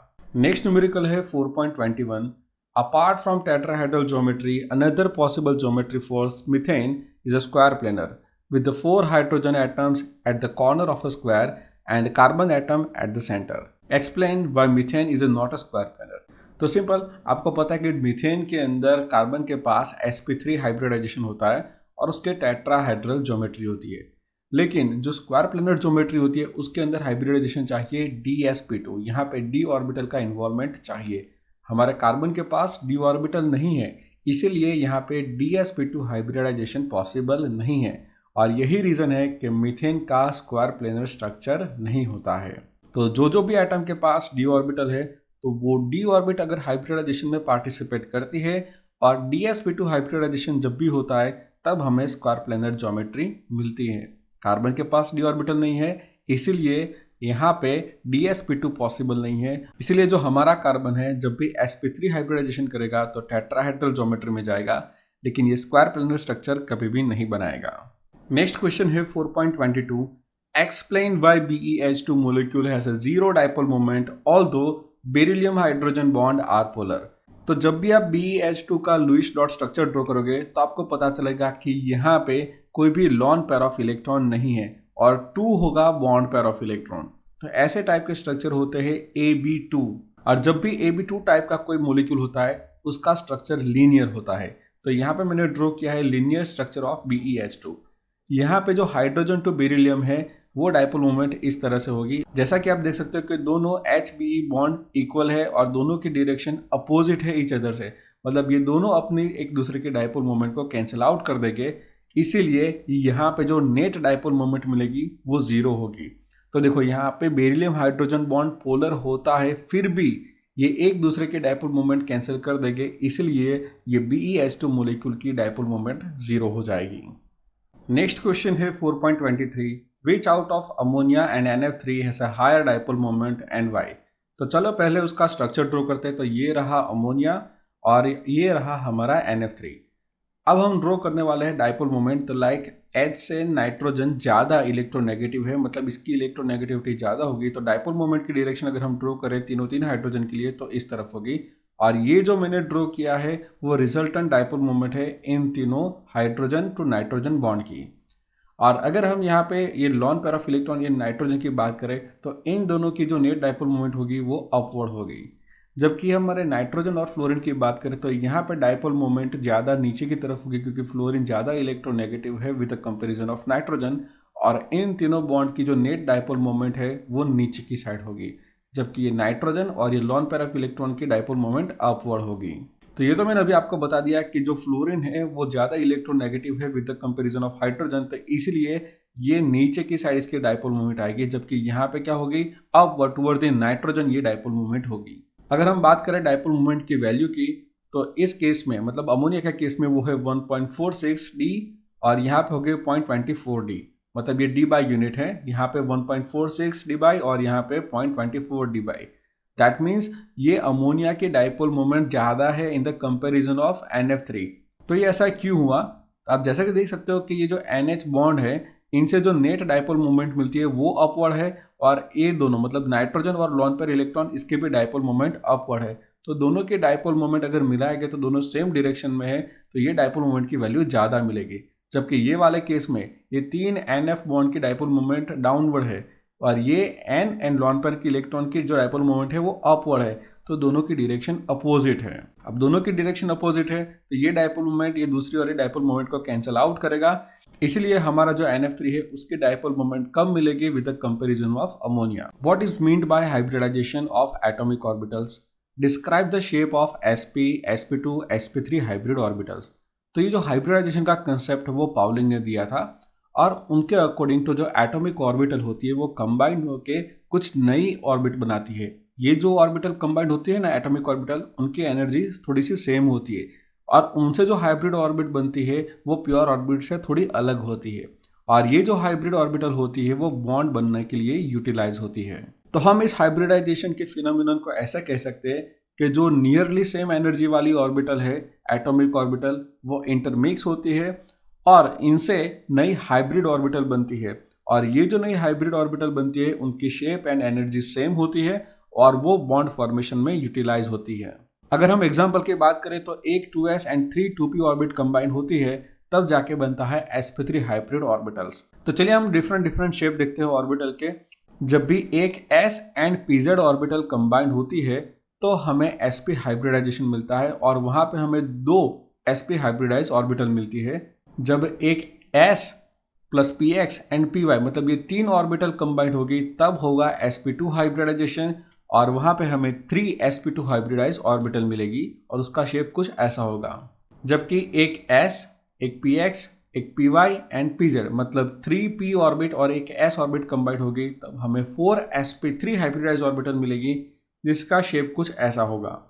हमारा नेक्स्ट क्वेश्चन है 4.25, describe the change in hybridization of the aluminium atom in the following reaction, AlCl3 plus Cl minus gives AlCl4 minus. तो हम पहले एल्यूमिनियम का इलेक्ट्रॉनिक कन्फिग्रेशन लिखेंगे और यहाँ पे हम ऑर्बिटल में इलेक्ट्रॉन को लिखने वाले हैं। लाइक 3s2 में ये 2 इलेक्ट्रॉन है और 3p में 1 इलेक्ट्रॉन है। अगर एक्साइटेड स्टेट की बात करें तो यहाँ का एक इलेक्ट्रॉन जंप होकर चला जाएगा 3p ऑर्बिट में, तो वो होगा sp2 हाइब्रिडाइजेशन। मतलब तो यहाँ पे 3s में होगा 1 इलेक्ट्रॉन और 3p में आ जाएंगे 2 इलेक्ट्रॉन, इसलिए वो हो जाएगा 3p2। लेकिन जब भी हम बात करते हैं AlCl4 माइनस की, तो यहाँ पे जो वैकेंट है जो ऑर्बिट रही है उसमें ये Cl का इलेक्ट्रॉन चला जाएगा। मतलब ये ऐसा होगा कि 3s1 होगा और 3p3 होगा, तो मतलब एक s एंड 3p, मतलब यहाँ पे जो हाइब्रिडाइजेशन है वो sp3 हो जाएगा। पहले था sp2, अब AlCl4 माइनस में हो जाएगा sp3।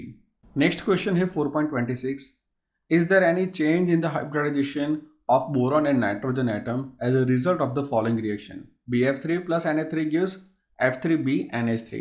तो पहले हम बोरॉन का इलेक्ट्रॉनिक कन्फिग्रेशन लिखेंगे और उसके बाद उसकी ऑर्बिटल्स ड्रॉ करेंगे। लाइक 2s में 2 इलेक्ट्रॉन है और 2p में 1। अगर इसके एक्साइटेड स्टेट की बात करें तो ये इलेक्ट्रॉन जंप होकर चला जाएगा 2p में, तो हो जाएगा sp2 हाइब्रिडाइजेशन और वहाँ का ऑर्बिटल का शेप होगा ऐसे 2s में 1 होगा और 2p में 2 इलेक्ट्रॉन आ जाएंगे, इसलिए होगा 2p2। जबकि नाइट्रोजन के केस में 1s2 2s2 2p3 है, तो यहाँ पे 2s में 2 इलेक्ट्रॉन और 2p में 3 इलेक्ट्रॉन। तो यहाँ पे तो वो sp3 ऐसा ही है, यहाँ पे sp2 हाइब्रिडाइजेशन था। लेकिन जब भी F3BNA3 मोलिक्यूल बनता है तो उस टाइम पे ये जो वैकेंट ऑर्बिटल है ना, यहाँ पे ये एक इलेक्ट्रॉन चला जाएगा और ये बॉन्ड फॉर्मेशन ऐसा हो जाएगा। इसीलिए अब जो पहले sp2 था अब यहाँ पे हो जाएगा sp3 hybridization. That means boron का हाइब्रिडाइजेशन शिफ्ट होगा sp2 में से sp3 और नाइट्रोजन में कोई भी चेंज नहीं आएगा, सिर्फ ये इलेक्ट्रॉन यहाँ से यहाँ चला जाएगा। नेक्स्ट क्वेश्चन है 4.27, draw diagram showing the formation of double bond and a triple bond between the carbon atoms in C2H4 and C2H2 molecules. तो चलिए सबसे पहले हम कार्बन का इलेक्ट्रॉनिक कन्फिग्रेशन लिखेंगे, तो वो होगा 1s2 2s2 2p2। लेकिन जब भी इसमें हाइब्रिडाइजेशन होता है तो यहाँ से एक इलेक्ट्रॉन 2s का उठ के चला जाता है 2p में, तो यहाँ पे जो हाइब्रिडाइजेशन होने वाला है वो हम समझेंगे। तो पहले हम एग्जांपल लेंगे C2H4 का। तो देखो यहाँ पे C2H4 के केस में sp2 हाइब्रिडाइजेशन होता है जिसमें एक s orbit and 2 2p orbit होती है। तो यहाँ पे मैं 2 कार्बन लिख रहा हूँ, तो ये आपको जो 3 ऑर्बिटल दिख रही है ना वो sp2 हाइब्रिड ऑर्बिटल्स है। अब एक ऑर्बिट होगी जो अनहाइब्रिडाइज होगी, तो ये रही वो अनहाइब्रिडाइज ऑर्बिटल। अब ऐसा होने वाला है कि जो sp2 हाइब्रिडाइज ऑर्बिटल है उसमें से इसकी एक और इसकी एक, ये दोनों एक दूसरे पे ओवरलैप हो जाएगी और यहाँ पे फॉर्म होगा CC सिग्मा बॉन्ड। लेकिन जो अनहाइब्रिडाइज ऑर्बिटल बची है ना वो एक दूसरे के साथ ओवरलैप हो जाएगी और वो फॉर्म करेगी पाई बॉन्ड। तो यहाँ पे जो पाई बॉन्ड बना वो अबो एंड बिलो द प्लेन उसका इलेक्ट्रॉन क्लाउड होगा और ये पाई बॉन्ड सिग्मा बॉन्ड से वीक होता है। और बाकी ये जो 2 sp2 ऑर्बिटल बची है वहां पे हाइड्रोजन की ऑर्बिटल ओवरलैप हो जाएगी और मॉलिक्यूल बन जाएगा C2H4। और आप जैसा कि देख सकते हो कि electron cloud above and below the sigma bond है। सेम केस की बात करें अगर C2H2 मॉलिक्यूल में, तो यहाँ पे हाइब्रिडाइजेशन होता है sp, मतलब एक s ऑर्बिट और एक p ऑर्बिट होगी और 2 ऑर्बिटल होगी ऐसे जो हाइब्रिडाइजेशन में कोई भी पार्टिसिपेट नहीं करेगी। तो यहाँ पे मैंने एक कार्बन की 2 sp हाइब्रिड ऑर्बिटल ड्रॉ की है, यहाँ पे भी ये वाले कार्बन की 2 sp हाइब्रिड ऑर्बिटल्स ड्रॉ की है और ये जो 2 अनहाइब्रिडाइज ऑर्बिटल रही है वो यहाँ पे मैं ड्रॉ कर रहा हूँ जो दिख रहे हैं आपको ग्रीनिश कलर में। तो इस केस में ये 1 और ये 2, मतलब ये 2 अनहाइब्रिडाइज ऑर्बिटल है, यहाँ पे भी ये 1 है और ये 2 है। तो यहाँ पे एक पूरा लोब दिखाया जाता है ऑर्बिटल का, मतलब ये एक ऑर्बिटल ये दूसरी ऑर्बिटल, जबकि ये वाले केस में ये एक sp हाइब्रिड ऑर्बिटल ये दूसरी sp हाइब्रिड ऑर्बिटल कही जाएगी। तो जब भी 2 sp हाइब्रिडाइज ऑर्बिटल एक दूसरे पे ओवरलैप करती है तो वहां पे CC सिग्मा बॉन्ड फॉर्म होता है। और अब जो बाकी बची ये एक और ये दूसरी, इसकी भी एक और इसकी भी दूसरी अनहाइब्रिडाइज ऑर्बिटल जब भी ओवरलैप करती है तो यहाँ पे 2 पाई बॉन्ड फॉर्म होंगे जो अबो एंड बिलो द प्लेन इसका इलेक्ट्रॉन क्लाउड होता है। और ये 2 पाई बॉन्ड बनते हैं वो काफी वीक होते हैं इन द कंपैरिजन ऑफ ये सिग्मा बॉन्ड। तो ये था sp hybridization in the case of C2H2 molecules और यहाँ पे बन जाएगी ट्रिपल बॉन्ड। और ये बाकी बची एक sp हाइब्रिड ऑर्बिटल के साथ ओवरलैप हो जाएगा हाइड्रोजन और बन जाएगा C2H2 मॉलिक्यूल। तो यहाँ के केस में फॉर्म हुआ ट्रिपल बॉन्ड और आगे जो केस देखा था C2H4 का उसमें फॉर्म हुआ था डबल बॉन्ड। नेक्स्ट क्वेश्चन है 4.28, what is the total number of sigma and pi bonds in the following molecules C2H2 and C2H4। तो चलिए पहले हम C2H2 मॉलिक्यूल के लिए करेंगे। तो हमें ड्रॉ करना पड़ेगा C2H2 मॉलिक्यूल का स्ट्रक्चर ड्रॉ और हमें यहाँ पे देखना है कि total number of sigma and pi bond कितने हैं। तो चलो पहले यहाँ पे जो एक फॉर्म हुआ है बॉन्ड वो है सिग्मा, फिर दूसरा सिग्मा बॉन्ड यहाँ पे है और थर्ड सिग्मा बॉन्ड यहाँ पे CC के बीच में ये वाला सिग्मा बॉन्ड है। तो 3 हो गए हमारे सिग्मा बॉन्ड। अब ये above the plane and below the plane, मतलब ये सिग्मा बॉन्ड के ऊपर और नीचे आपको 2 बॉन्ड दिख रहे और वो है पाई बॉन्ड। ये एक पाई बॉन्ड यहाँ रहा और दूसरा पाई बॉन्ड यहाँ, तो पाई बॉन्ड हो गए 2। C2H4 मॉलिक्यूल के केस में पहले उसका स्ट्रक्चर ड्रॉ करेंगे और यहाँ पे हमको पहला मिला सिग्मा बॉन्ड, दूसरा सिग्मा बॉन्ड यहाँ पे, थर्ड सिग्मा बॉन्ड यहाँ पे, फोर्थ सिग्मा बॉन्ड यहाँ पे और इन दोनों बॉन्ड में मतलब ये जो डबल बॉन्ड दिख रहा है ना उसमें एक सिग्मा है, ये वाला सिग्मा, तो टोटल हुए 4 + 1 दैट मीन्स 5 सिग्मा बॉन्ड और ये जो ऊपर वाला बॉन्ड है वो होगा पाई बॉन्ड, तो एक होगा पाई बॉन्ड। नेक्स्ट क्वेश्चन है 4.29, consider x axis as the internuclear axis which out of the following will not form a sigma bond and why. तो पहला है 1s एंड 1s। हमें ये देखना है कि कौन से केस में सिग्मा बॉन्ड पॉसिबल है। तो हम पहले लिख रहे हैं कि 1s एंड 1s के केस में लाइक मैंने यहाँ पे 1s ऑर्बिट ड्रॉ की और यहाँ पे ड्रॉ कर रहा हूँ उसकी बॉन्ड एक्सिस और दूसरी 1s ऑर्बिटल यहाँ पे भी आएगी। तो यहाँ पे इन दोनों के बीच में ये ऑर्बिटल का ओवरलैप पॉसिबल है और ये ओवरलैप ये जो बॉन्ड एक्सिस ड्रॉ किए ना उसी पे हो रहा है, दैट मीन्स यहाँ पे सिग्मा बॉन्ड पॉसिबल है। सेकेंड केस में 1s and 2px, that means ये होगा हमारा 1s ऑर्बिट और यहाँ पे है इसकी बॉन्ड एक्सिस और ये भी 2px मतलब वो भी x एक्सिस पे ही होगी। तो इन दोनों के केस में यहाँ पे ओवरलैप पॉसिबल है, दैट मीन्स यहाँ पे भी सिग्मा बॉन्ड फॉर्म होगा। जबकि बात करें हम py एंड py ऑर्बिटल की, तो ये एक py ऑर्बिट है, ये उसकी बॉन्ड एक्सिस है और यहाँ पे दूसरा py। तो यहाँ पे जो ओवरलैप है ये बॉन्ड एक्सिस पे पॉसिबल नहीं है, अबो या यहाँ पे हो सकता है लेकिन ये बॉन्ड एक्सिस पे पॉसिबल नहीं ओवरलैप। जबकि देखिए 1s एंड 2s की, तो ये 1s रहे और ये 2s ऑर्बिट है और यहाँ पे भी ओवरलैप पॉसिबल है बॉन्ड एक्सिस पे। तो ये एक ही केस है जहाँ पे इंटरन्यूक्लियर एक्सिस पे ये ओवरलैप पॉसिबल नहीं है, दैट मीन्स यहाँ पे सिग्मा बॉन्ड फॉर्म नहीं होगा। नेक्स्ट क्वेश्चन है 4.30, which hybrid orbital are use by a carbon atom in a following molecules.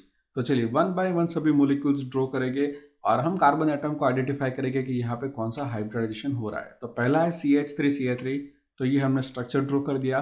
तो ये वाला जो कार्बन आप देख रहे हैं कि यहाँ पे 1 2 3 4 और यहाँ पे भी 1 2 3 4 और कोई भी डबल बॉन्ड नहीं है, इसलिए ये कार्बन होगा और ये भी होगा sp3 hybridise carbon. Second example है CH3CH डबल बॉन्ड CH2, तो ये मैंने स्ट्रक्चर इसका ड्रॉ कर दिया है। आप जैसा कि देख सकते हो कि यहाँ पे कोई डबल बॉन्ड नहीं है, दैट मीन्स ये sp3 हाइब्रिडाइज होगा। जबकि यहाँ पे आपको डबल बॉन्ड दिख रहा है इसलिए ये होगा sp2 हाइब्रिडाइज और यहाँ पे भी डबल बॉन्ड है, दैट मीन्स ये भी होगा sp2 हाइब्रिडाइज। नेक्स्ट है CH3CH2OH। अगर इसका स्ट्रक्चर ड्रॉ करें आप देख सकते हो कि यहाँ पे कोई भी डबल बॉन्ड नहीं है, तो ये sp3 हाइब्रिडाइज होगा। यहाँ पे भी कोई डबल बॉन्ड नहीं है इसलिए ये भी होगा sp3 हाइब्रिडाइज। नेक्स्ट है हमारा CH3CHO। अब इसका स्ट्रक्चर ड्रॉ करें तो इस टाइप का स्ट्रक्चर होगा, यहाँ पे कोई डबल बॉन्ड नहीं है इसलिए ये होगा sp3 हाइब्रिडाइज। जबकि यहाँ पे आपको डबल बॉन्ड दिख रहा है इसीलिए ये होगा sp2 हाइब्रिडाइज। नेक्स्ट है CH3COOH। तो यहाँ पे मैंने उसका स्ट्रक्चर ड्रॉ कर दिया, यहाँ पे कोई भी डबल बॉन्ड नहीं है तो ये होगा sp3 हाइब्रिडाइज। यहाँ पे डबल बॉन्ड दिख रहा है इसलिए ये होगा sp2 हाइब्रिडाइज। अगर आपको कहीं पे भी ट्रिपल बॉन्ड दिख रहे तो वो होगा sp हाइब्रिडाइज। सिंगल बॉन्ड है मतलब सब जगह पे सिंगल है तो sp3, अगर डबल बॉन्ड दिख रहे तो sp2 और जहाँ पे ट्रिपल बॉन्ड दिख रहा है वहां पे होगा sp हाइब्रिडाइजेशन। नेक्स्ट क्वेश्चन है 4.31, what do you understand by the bond pair and a lone pair of electrons, illustrate by giving one example of each type. तो देखो यहाँ पे पहले बॉन्ड पेयर किसको बोलेंगे, तो the share pair of electron present between the bond of atom are called a bond pair electron. तो मैंने यहाँ पे NH3 का मोलिक्यूल ड्रॉ किया है और यहाँ पे आप देख रहे हैं कि ये जो इलेक्ट्रॉन पेयर है जो बॉन्ड में यूटिलाइज हुई है तो ये होगी बॉन्ड पेयर्स ऑफ इलेक्ट्रॉन। जबकि जो वैलेंस इलेक्ट्रॉन बॉन्डिंग में पार्टिसिपेट नहीं करते हैं उनको कहते हैं lawn pairs of electron. Like यहाँ पे आपको जो 2 इलेक्ट्रॉन दिख रहे हैं ये बॉन्डिंग में पार्टिसिपेट नहीं करते हैं इसलिए इसको बोलते हैं lawn pairs of electron. Next question है 4.32, distinguish between sigma and a pi bond. तो चलो इन दोनों का डिफरेंस देखते हैं। सिग्मा बॉन्ड यहाँ पे मैंने लिखा है, पाई बॉन्ड यहाँ पे रखा है। ये जो सिग्मा बॉन्ड होते हैं वो ऑर्बिटल का एंड टू एंड ओवरलैप होता है तब जाके फॉर्म होता है, जबकि लेटरल ओवरलैप होता है तब यहाँ पे पाई बॉन्ड फॉर्म होता है। जो ऑर्बिटल्स इन्वॉल्व होती है सिग्मा बॉन्ड में वो हो सकती है SS, SP और PP ऑर्बिटल्स, जबकि पाई बॉन्ड होता है तो उसमें सिर्फ P and P orbital overlap होती है। In the comparison of pi bond sigma bond strong होते हैं जबकि पाई बॉन्ड वीक होते हैं। सिग्मा बॉन्ड के अराउंड इलेक्ट्रॉन क्लाउड होता है वो सिमेट्रिकल होता है, जबकि पाई बॉन्ड के अराउंड जो क्लाउड होता है इलेक्ट्रॉन का वो नॉन सिमेट्रिकल होता है। सिग्मा बॉन्ड के अराउंड फ्री रोटेशन पॉसिबल है, जबकि पाई बॉन्ड में वो फ्री रोटेशन रिस्ट्रिक्टेड है, मतलब वो रोटेट बॉन्ड नहीं कर सकता है। नेक्स्ट क्वेश्चन है 4.33, explain the formation of H2 molecule on the basis of valence bond theory. तो चलो यहाँ पे वैलेंस बॉन्ड थियरी के अकॉर्डिंग टू हमें फॉर्मेशन ऑफ H2 मॉलिक्यूल समझाना है। तो सबसे पहले हम दो एटम लेंगे हाइड्रोजन का, एक A है और एक B है। तो Na होगा न्यूक्लियस ऑफ A और Nb होगा न्यूक्लियस ऑफ B, और जबकि इलेक्ट्रॉन ऑफ A होंगे Ea और B के इलेक्ट्रॉन होंगे Eb की। तो जब भी ये दोनों एटम एक दूसरे के लार्ज डिस्टेंस पे होते हैं तब इनके बीच में कोई भी इंट्रैक्शन नहीं होता है। और अगर हम इसको नजदीक लाते हैं तो यहाँ पे कुछ न्यू एट्रैक्टिव और रिपल्सिव फोर्स होते हैं, और वो कौन से होते हैं वो हम देखते हैं। तो जो एट्रैक्टिव फोर्स होंगे वो होंगे like nucleus of A with electron of A, तो ये एट्रैक्टिव फोर्स हुआ। फिर nucleus of B electron B, ये भी एक एट्रैक्टिव फोर्स हुआ। दूसरा एट्रैक्टिव फोर्स होगा nucleus of one atom with electron of another atom, मतलब ये A का न्यूक्लियस B के इलेक्ट्रॉन पे जो अट्रैक्शन लगाएगा और ये B का न्यूक्लियस A के इलेक्ट्रॉन पे अट्रैक्शन लगाएगा, मतलब NaEb और NbEb। तो ये जो दो फोर्स हुए वो हुए एट्रैक्टिव फोर्स। और साथ में रिपल्सिव फोर्स भी हो गए, लाइक रिपल्सिव फोर्स बिटवीन। तो पहला हम देखेंगे रिपल्सिव फोर्स बिटवीन होगा electron of A with the electron of B, तो ये रिपल्सिव फोर्स हुआ क्योंकि दोनों सेम चार्ज है तो रिपल्जन करेंगे। और साथ में दूसरा रिपल्जन होगा nucleus of A and nucleus of B, तो ये भी रिपल्सिव फोर्स होगा क्योंकि ये दोनों प्रोटॉन है, सेम चार्ज है, तो यहाँ पे भी रिपल्जन होगा। तो यहाँ पे मैंने स्कीमेटिक डायग्राम में पूरे रिपल्सिव और एट्रैक्टिव फोर्स को दिखाया है। तो attractive force tend to bring the atoms together, मतलब वो एट्रैक्टिव फोर्स एटम को नजदीक लाने का ट्राई करेगा, जबकि रिपल्सिव फोर्स उनको दूर ले जाने का ट्राई करेगा। सो एक्सपेरिमेंटली ये प्रूव हुआ है कि ये जो मैग्नीट्यूड होता है एट्रैक्टिव एंड रिपल्सिव फोर्स का, तो उसमें एट्रैक्टिव फोर्स ज्यादा होता है in the comparison of repulsive force. अगर हम पोटेंशियल एनर्जी का डायग्राम ड्रॉ करें तो हमें ये पोटेंशियल एनर्जी विद डिस्टेंस एक पॉइंट पे ऐसे लो मिलती है। ये जो पॉइंट है वो ऐसा पॉइंट है जहाँ पे उसकी मिनिमम एनर्जी है, और मिनिमम एनर्जी यहाँ पे है तो वो वहाँ पे वो स्टेबल मोलिक्यूल बन जाएगा। दैट मीन्स देखो यहाँ पे एनर्जी ज़्यादा है, ये डिस्टेंस ऑफ सेपरेशन है, तो यहाँ पे वो मोलिक्यूल फॉर्म नहीं हो सकता, यहाँ पे भी फॉर्म नहीं हो सकता। लेकिन जब भी डिस्टेंस होगा 74 पिकोमीटर तो यहाँ पे मिनिमम एनर्जी मिलती है और इसीलिए यहाँ पे बॉन्ड फॉर्म होता है। और यहाँ पे जो हमें एनर्जी मिलती है वो है 435.8 किलो जूल पर मोल। तो इतनी एनर्जी को हम कहेंगे बॉन्ड एनर्जी। अगर हम इतनी एनर्जी देते हैं तो ये दोनों मोलिक्यूल एक दूसरे के साथ सेपरेट हो जाएंगे, लेकिन अब ये इतनी एनर्जी से बाइंडेड है और यहाँ पे बन जाएगा हमारा H2 मोलिक्यूल, और उन दोनों के बीच का जो डिस्टेंस होगा वो होगा 74 पिकोमीटर। नेक्स्ट क्वेश्चन है 4.34, write the important condition required for the linear combination of atomic orbitals to form the molecular orbital. तो कौन कौन से कंडीशन है जो फॉलो होनी चाहिए linear combination of atomic orbital की। तो पहली कंडीशन है the combining atomic orbital must have the same और नियरली द सेम एनर्जी, मतलब उनकी एनर्जी नजदीक होनी चाहिए या सेम होनी चाहिए। लाइक 1s ऑर्बिट से ओवरलैप हो सकती है, लेकिन जो 1s है वो 2s ऑर्बिटल के साथ ओवरलैप नहीं कर सकती क्योंकि 1s और 2s में एनर्जी का डिफरेंस ज़्यादा है, इसीलिए ये दोनों एक दूसरे के साथ ओवरलैप नहीं कर सकती। लेकिन 2s के साथ कर सकती है और 1s के साथ। लेकिन जब हम दो डिफरेंट एटम्स की बात करें, मतलब कोई अलग एलिमेंट्स के, तो ये हमेशा ट्रू नहीं है। सेकेंड पॉइंट है the combining atomic orbital must have the same symmetry about the molecular axis, मतलब वहां पे सिमेट्री भी सेम होनी चाहिए। Z axis is taken as a molecular axis.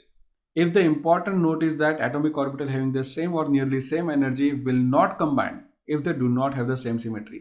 अगर हम बात करें दो ऑर्बिटल जिनकी एनर्जी सेम है लेकिन दोनों की सिमेट्री डिफरेंट है तो भी वो कंबाइन नहीं होगी। लाइक अगर हम बात करें 2pz ऑर्बिट, वो 2pz दूसरे एटम के ऑर्बिटल के साथ कंबाइन हो सकती है, लेकिन ये जो 2pz है 2px और 2py के साथ कंबाइन नहीं हो सकती, चाहे उसकी एनर्जी सेम है।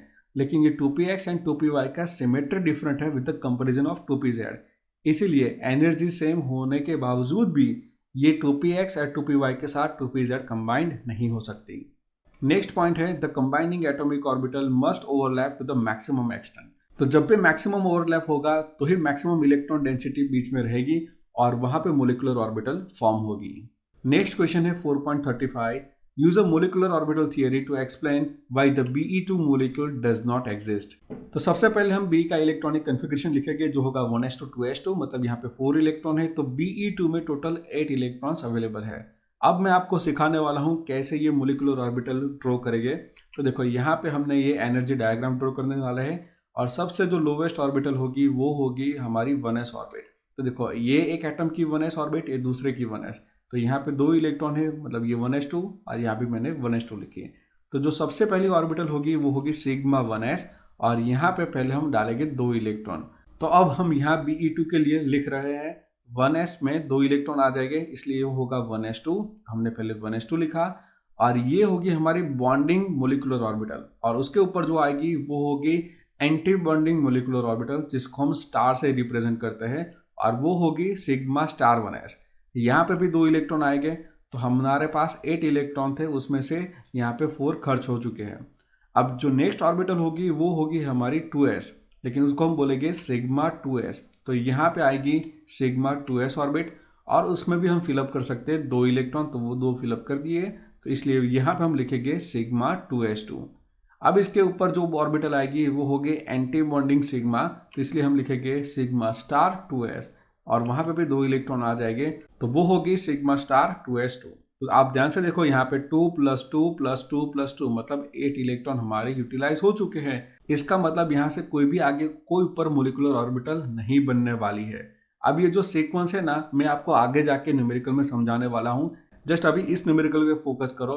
तो यहाँ पे जो हमने ऑर्बिट मिल रही ये दोनों sigma 1s and sigma 2s, तो ये होगी हमारी बॉन्डिंग ऑर्बिटल और उसमें जो इलेक्ट्रॉन है उसको बोलेंगे बॉन्डिंग इलेक्ट्रॉन।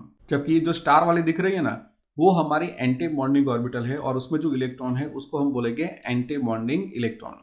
तो यहाँ पे हमको फाइंड आउट करना है बॉन्ड ऑर्डर और उसकी इक्वेशन है 1/2 Nb - Na। तो ये Nb है बॉन्डिंग इलेक्ट्रॉन्स और Na है एंटी बॉन्डिंग इलेक्ट्रॉन्स। तो यहाँ पे बॉन्डिंग इलेक्ट्रॉन 2 + 2 मतलब 4 है और एंटी बॉन्डिंग में 2 + 2 वो भी 4 है, तो 4 - 4 हो जाएगा 0। दैट मीन्स यहाँ पे बॉन्ड ऑर्डर आ जाएगा 0। और जब भी हमें नेगेटिव और 0 बॉन्ड ऑर्डर की वैल्यू मिलती है तो वो मोलिक्यूल अनस्टेबल होता है और वो एग्जिस्ट नहीं कर सकता।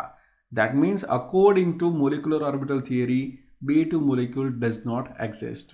नेक्स्ट क्वेश्चन है 4.36 compare the relative stability of the following species and indicate their magnetic properties.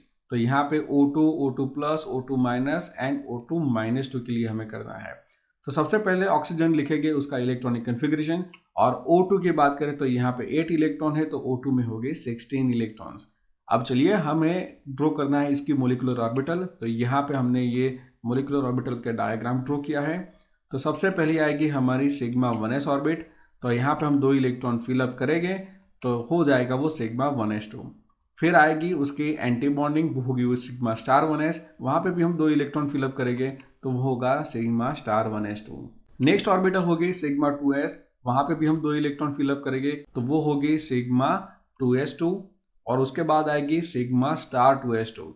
तो ये हो गई सिग्मा स्टार 2s2, मतलब हमारे पास 2 + 2 + 2 मतलब 8 इलेक्ट्रॉन हमने यूटिलाइज कर लिए हैं। अभी भी हमारे पास 16 में से 8 इलेक्ट्रॉन चले गए, तो हमारे पास 8 इलेक्ट्रॉन बचे हैं जो हम फर्दर ऑर्बिटल में फिलअप करने वाले हैं। अब जो ऑर्डर है ना वो मैं आगे के न्यूमेरिकल में बताने वाला हूँ कि कौन सा ऑर्डर कौन से मोलिक्यूल के लिए हमें यूज करना है। तो यहाँ पे ऑक्सीजन है इसलिए पहले आएगी हमारी सिग्मा 2pz ऑर्बिट और उसके बाद आएगा पाई 2px एंड पाई 2py, जिन दोनों की एनर्जी सेम होगी। उसके बाद होगा pi star 2px and pi star 2py, उन दोनों की एनर्जी भी सेम होगी और लास्ट में आ जाएगा सिग्मा स्टार 2pz। तो देखो 8 इलेक्ट्रॉन यहाँ तो यूटिलाइज हो चुके हैं और 9-10 इलेक्ट्रॉन यहाँ पे जाएंगे, तो वो होगा सिग्मा 2pz2। उसके बाद एक इलेक्ट्रॉन पाई 2px में, दूसरा पाई 2py में, थर्ड होगा पाई 2px में और फोर्थ होगा पाई 2py में। ऐसा करके हमें 1 इलेक्ट्रॉन फिलअप करना है। तो अब ये बन जाएगा पाई 2px2 और दूसरा मिलेगा पाई 2py2। 4 इलेक्ट्रॉन यहाँ पे यूटिलाइज कर दिए। तो पहले 8 थे, 9, 10, 11, 12, 13 एंड 14। अब बचे हमारे पास सिर्फ 2 इलेक्ट्रॉन, तो एक इलेक्ट्रॉन जाएगा पाई स्टार 2p में और उसके बाद जाएगा पाई स्टार 2py में। अब हमारे 18 इलेक्ट्रॉन यूटिलाइज हो चुके हैं, तो हम यहाँ पे लिखेंगे pi star 2px and pi star 2py। तो ये हमने पूरा मोलिकुलर ऑर्बिटल का सीक्वेंस लिखा है। जैसे हम इलेक्ट्रॉनिक कन्फिग्रेशन लिखते थे ना, वैसे ही तरह से हमने ये मोलिकुलर ऑर्बिटल के लिए इलेक्ट्रॉनिक कन्फिग्रेशन लिखा हुआ है। जो स्टार वाली होती है वो है एंटी बॉन्डिंग और जो स्टार बिना की होती है वो है बॉन्डिंग ऑर्बिटल। तो हमें देखना है बॉन्ड ऑर्डर, तो उसकी इक्वेशन आपको पता है Nb माइनस Na। अब Nb मतलब बॉन्डिंग इलेक्ट्रॉन कितने वो हमें देखना है। तो यहाँ पे 2 + 2 4, 5 6 7 8 9 10, तो टोटल 10 इलेक्ट्रॉन्स हुए बॉन्डिंग। और एंटी बॉन्डिंग में 2 + 2 + 1 + 1 दैट मीन्स हो गए 6 एंटी बॉन्डिंग इलेक्ट्रॉन। तो 10 - 6 वो होगा 4 डिवाइडेड बाई 2, तो आंसर आएगा 2। अब जब हमें 2 बॉन्ड ऑर्डर मिला मतलब O डबल बॉन्ड O यहाँ पे फॉर्म होगा। और जैसा कि देख सकते हो कि यहाँ पे पाई स्टार 2px1 और पाई स्टार 2py में एक एक इलेक्ट्रॉन बचा हुआ है और वो अनपैड इलेक्ट्रॉन है, मतलब सिंगली ऑक्यूपाइड। तो वैसे टाइप के केस में ये जो मोलिक्यूल है हमारा वो होगा पैरामैग्नेटिक। तो O2 हमारा पैरामैग्नेटिक है। तो जब भी कोई मोलिक्यूल में अनपैड इलेक्ट्रॉन मिलता है ऑर्बिटल में वो होता है पैरामैग्नेटिक, और अगर सभी इलेक्ट्रॉन पैड है तो वो हो जाएगा डायमैग्नेटिक। O2 प्लस में एक इलेक्ट्रॉन कम हो जाएगा तो वहां पे 15 इलेक्ट्रॉन मिलेंगे। सीक्वेंस ऐसे ही फिलअप करना है। पहले आएगा सिग्मा 1s, उसके बाद सिग्मा स्टार 1s, उसके बाद आ जाएगा सिग्मा 2s, उसके बाद sigma star 2s, then sigma 2pz में 2 इलेक्ट्रॉन आएंगे, फिर पाई 2px में 2 और y में भी 2 आ जाएंगे। लेकिन अब यहाँ पे हमारे पास 15 इलेक्ट्रॉन है, तो एक इलेक्ट्रॉन यहाँ पे आएगा, तो हमारे 15 इलेक्ट्रॉन यहाँ पे कंज्यूम हो चुके हैं। इसका मतलब कि यहाँ पे हमारे पाई स्टार 2py में कोई भी इलेक्ट्रॉन नहीं आएगा। और ये रहा हमारा मोलिकुलर ऑर्बिटल का इलेक्ट्रॉनिक कन्फिगरेशन। अगेन हम फाइंड आउट करेंगे बॉन्ड ऑर्डर को। तो बॉन्ड ऑर्डर यहाँ पे मिलता है हमें 2.5। आपको पता है Nb मतलब bonding electron, Na non bonding electron, आप यहाँ से काउंट कर सकते हो और बॉन्ड ऑर्डर आपको मिल जाएगा 2.5। यहाँ पे क्लियरली विजिबल है कि एक हमारा सिंगली ऑक्यूपाई इलेक्ट्रॉन है, इसीलिए ये O2 प्लस भी होगा पैरामैग्नेटिक। अगर यहाँ पे कोई भी ना होता तो ये हो जाता डायमैग्नेटिक। नेक्स्ट है हमारा O2 माइनस। तो यहाँ पे एक इलेक्ट्रॉन ज्यादा होगा with the comparison of O2, तो O2 का होता है 16, तो यहाँ पे O2 माइनस के हो गए 17 इलेक्ट्रॉन। अगेन हमें ये सबको फिल करना है और आप जैसा कि देख सकते हो कि यहाँ पहले एक एक होता था O2 के केस में, तो यहाँ पे एक और इलेक्ट्रॉन बढ़ जाएगा, मतलब ये हो जाएगा हमारे 17 electron. That means pi star 2px में 2 आएंगे और पाई स्टार 2py में एक इलेक्ट्रॉन रहेगा। Again bond order find out करेंगे, total bonding electron minus anti bonding electron. तो यहाँ पे 10 बॉन्डिंग है, 7 एंटी बॉन्डिंग, तो आंसर आएगा 3। तो 3/2 होगा आंसर 1.5। एंड अगेन यहाँ पे एक जो है वो singly occupy electron, that means ये भी होगा पैरामैग्नेटिक। और लास्ट में है O2 - 2। तो यहाँ पे O2 की कंपेरिजन में 2 इलेक्ट्रॉन ज्यादा हो गए, मतलब 18 इलेक्ट्रॉन हो गए। और इसको फिलअप करेंगे तो यहाँ पे देखो पाई स्टार 2px में 2 इलेक्ट्रॉन आ जाएंगे और पाई स्टार 2py में भी 2 इलेक्ट्रॉन हो जाएंगे। तो अब हम फाइंड आउट करेंगे बॉन्ड ऑर्डर को। 1/2 Nb माइनस Na, Nb मिलेगा 10 और Na होगा 8, तो 10 - 8 तो आंसर आएगा 2। तो वहां पे 2/2 दैट मीन्स 1 हो जाएगा, तो बॉन्ड ऑर्डर मिलेगा हमें 1। ये बॉन्ड ऑर्डर क्यों फाइंड आउट करना है, क्योंकि हमें यहाँ पे स्टेबिलिटी भी देखनी है ना, इसलिए बॉन्ड ऑर्डर हम फाइंड आउट कर रहे हैं। अब यहाँ पे कोई भी अनपैड इलेक्ट्रॉन मतलब सिंगली ऑक्यूपाई इलेक्ट्रॉन नहीं है, इसलिए O2 - 2 होगा डायमैग्नेटिक। अब हमने इन सभी के जो भी बॉन्ड ऑर्डर फाइंड आउट किए हैं वो हम लिखने वाले हैं। लाइक O2 का मिला 2, O2 प्लस का मिला 2.5, O - 2 मतलब सुपर ऑक्साइड का मिला 1.5 एंड पैरोक्साइड का मिला हमें 1 मिला। तो इतना याद रखो कि जितना ज्यादा बॉन्ड ऑर्डर उतनी ज्यादा उसकी स्टेबिलिटी। तो सबसे पहले जो स्टेबल होगा बॉन्ड ऑर्डर 2.5 वाला O2 प्लस, वो सबसे स्टेबल। उसके बाद O2 जिसका बॉन्ड ऑर्डर है 2, उसके बाद जो होगा वो O2 माइनस जिसका बॉन्ड ऑर्डर है 1.5, और लास्ट में होगा O2 - 2 जिसका बॉन्ड ऑर्डर मिला है 1। नेक्स्ट क्वेश्चन है 4.37। Write the significance of a plus and a minus sign shown representing the orbital. तो ये जो प्लस एंड माइनस साइन होती है वो क्या रिप्रेजेंट करती है, तो सिंपल। तो जब भी जो दो ऑर्बिटल कंबाइंड होती है एक दूसरे के नजदीक आके, तो वो जो ओवरलैप होता है वो पॉजिटिव हो सकता है, नेगेटिव और जीरो ओवरलैप होता है। पॉजिटिव एंड नेगेटिव साइन क्या दिखाती है, जो बाउंड्री डायग्राम होता है उसके अंदर वो ऑर्बिटल का वेव फंक्शन दिखाती है, वो कोई चार्ज को रिप्रेजेंट नहीं कर सकती। अगर कोई भी पॉजिटिव ओवरलैप हो रहा है तो उसको हम पॉजिटिव साइन से दिखाएंगे, और अगर कोई नेगेटिव ओवरलैप होता है तो उसको हम नेगेटिव साइन से रिप्रेजेंट करते हैं। नेक्स्ट क्वेश्चन है 4.38। Describe the hybridization in PCl5। Why are the axial bonds are longer compared to the equatorial bonds. तो पहले हम फॉस्फोरस का इलेक्ट्रॉनिक कॉन्फ़िगरेशन लिखेंगे और यहाँ पे मैंने दिखाया उसका हाइब्रिडाइजेशन। लाइक देखो ये फॉस्फोरस में 3s2 3p3 था, ये 1 इलेक्ट्रॉन जंप होकर चला गया 3d ऑर्बिटल में, तो ये बना हमारा एक्साइटेड स्टेट। तो यहाँ पे एक s 3p और एक d ऑर्बिटल, मतलब sp3d हाइब्रिडाइजेशन हुआ। और इन सभी वैकेंट जो हाफ फिल ऑर्बिटल में उसमें एक एक क्लोरीन चला जाएगा। दैट मीन्स यहाँ पे 5 इलेक्ट्रॉन्स ऐड हो चुके, और ये जो हाइब्रिडाइजेशन है वो sp3d होगा, क्योंकि यहाँ पे हमें 3+2 मतलब 5 ऑर्बिटल्स मिली, जिसमें 5 क्लोरीन ऐड हो गए, तो यहाँ पे बन जाएगा PCl5 मोलिक्यूल। अभी जो 5d ऑर्बिटल है वो ऐसे अरेंज होगी कि जो फॉस्फोरस है उसके सराउंडिंग 3 क्लोरीन हो गए, और ये 3 क्लोरीन एक ही प्लेन में हो गए, और इन सब के बीच में बॉन्ड एंगल होगा 120, और इसका जो शेप होगा वो होगा ट्राइगोनल बाइपिरामिडल, जैसे कि आप यहाँ पे देख सकते हो कि ये जो सभी बॉन्ड है वो इक्विवेलेंट नहीं है। तो ये जो 3 बॉन्ड है वो डिफरेंट है, और ये दोनों बॉन्ड भी डिफरेंट है। तो ये जो 3 प्लेन में जो बॉन्ड रहे उसको हम बोलेंगे इक्विटोरियल बॉन्ड, जबकि ये दो बॉन्ड मतलब PCl और ये PCl जो बॉन्ड है उसको हम बोलेंगे एक्सियल बॉन्ड। इन तीनों बॉन्ड के बीच में जो बॉन्ड एंगल होगा वो 120 डिग्री होगा, जबकि ये जो बॉन्ड है ये एक दूसरे के साथ मतलब ये वाले प्लेन के साथ ये 90 डिग्री होगा, ये बिलो द प्लेन मतलब ये PCl बॉन्ड इस प्लेन के साथ 90 डिग्री पे होगा।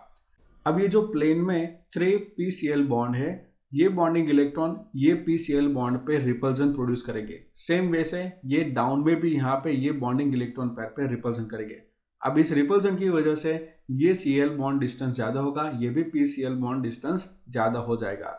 दैट मीन्स ये एक्सियल बॉन्ड लॉन्गर हो गए विद द कंपेरिजन ऑफ ये इक्वेटोरियल बॉन्ड। नेक्स्ट क्वेश्चन है 4.39, डिफाइन द हाइड्रोजन बॉन्ड.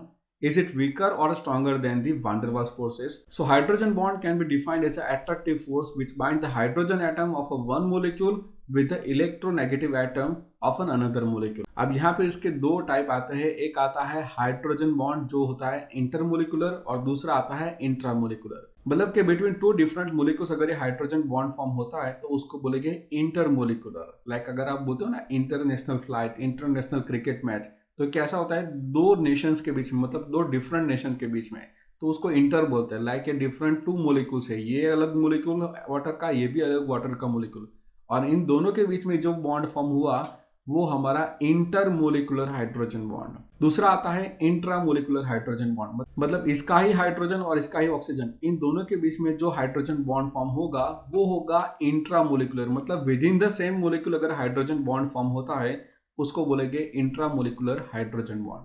हमारा लास्ट क्वेश्चन है 4.40, what is meant by the term bond order? Calculate the bond order of N2 O2 O2+ and O-2।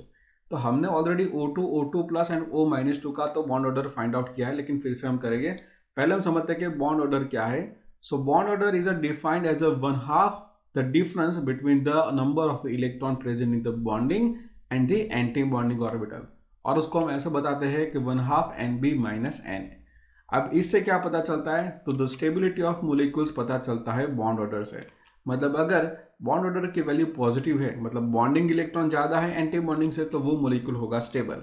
लेकिन अगर bond order की value negative है या 0 है तो उस केस में वो मोलिक्यूल अनस्टेबल है और वो फॉर्म नहीं हो सकता। तो सबसे पहले समझते हैं कि O2 एंड F2 मोलिक्यूल के लिए जो एनर्जीज होती है मोलिकुलर ऑर्बिटल की, तो वो ये सीक्वेंस होगा।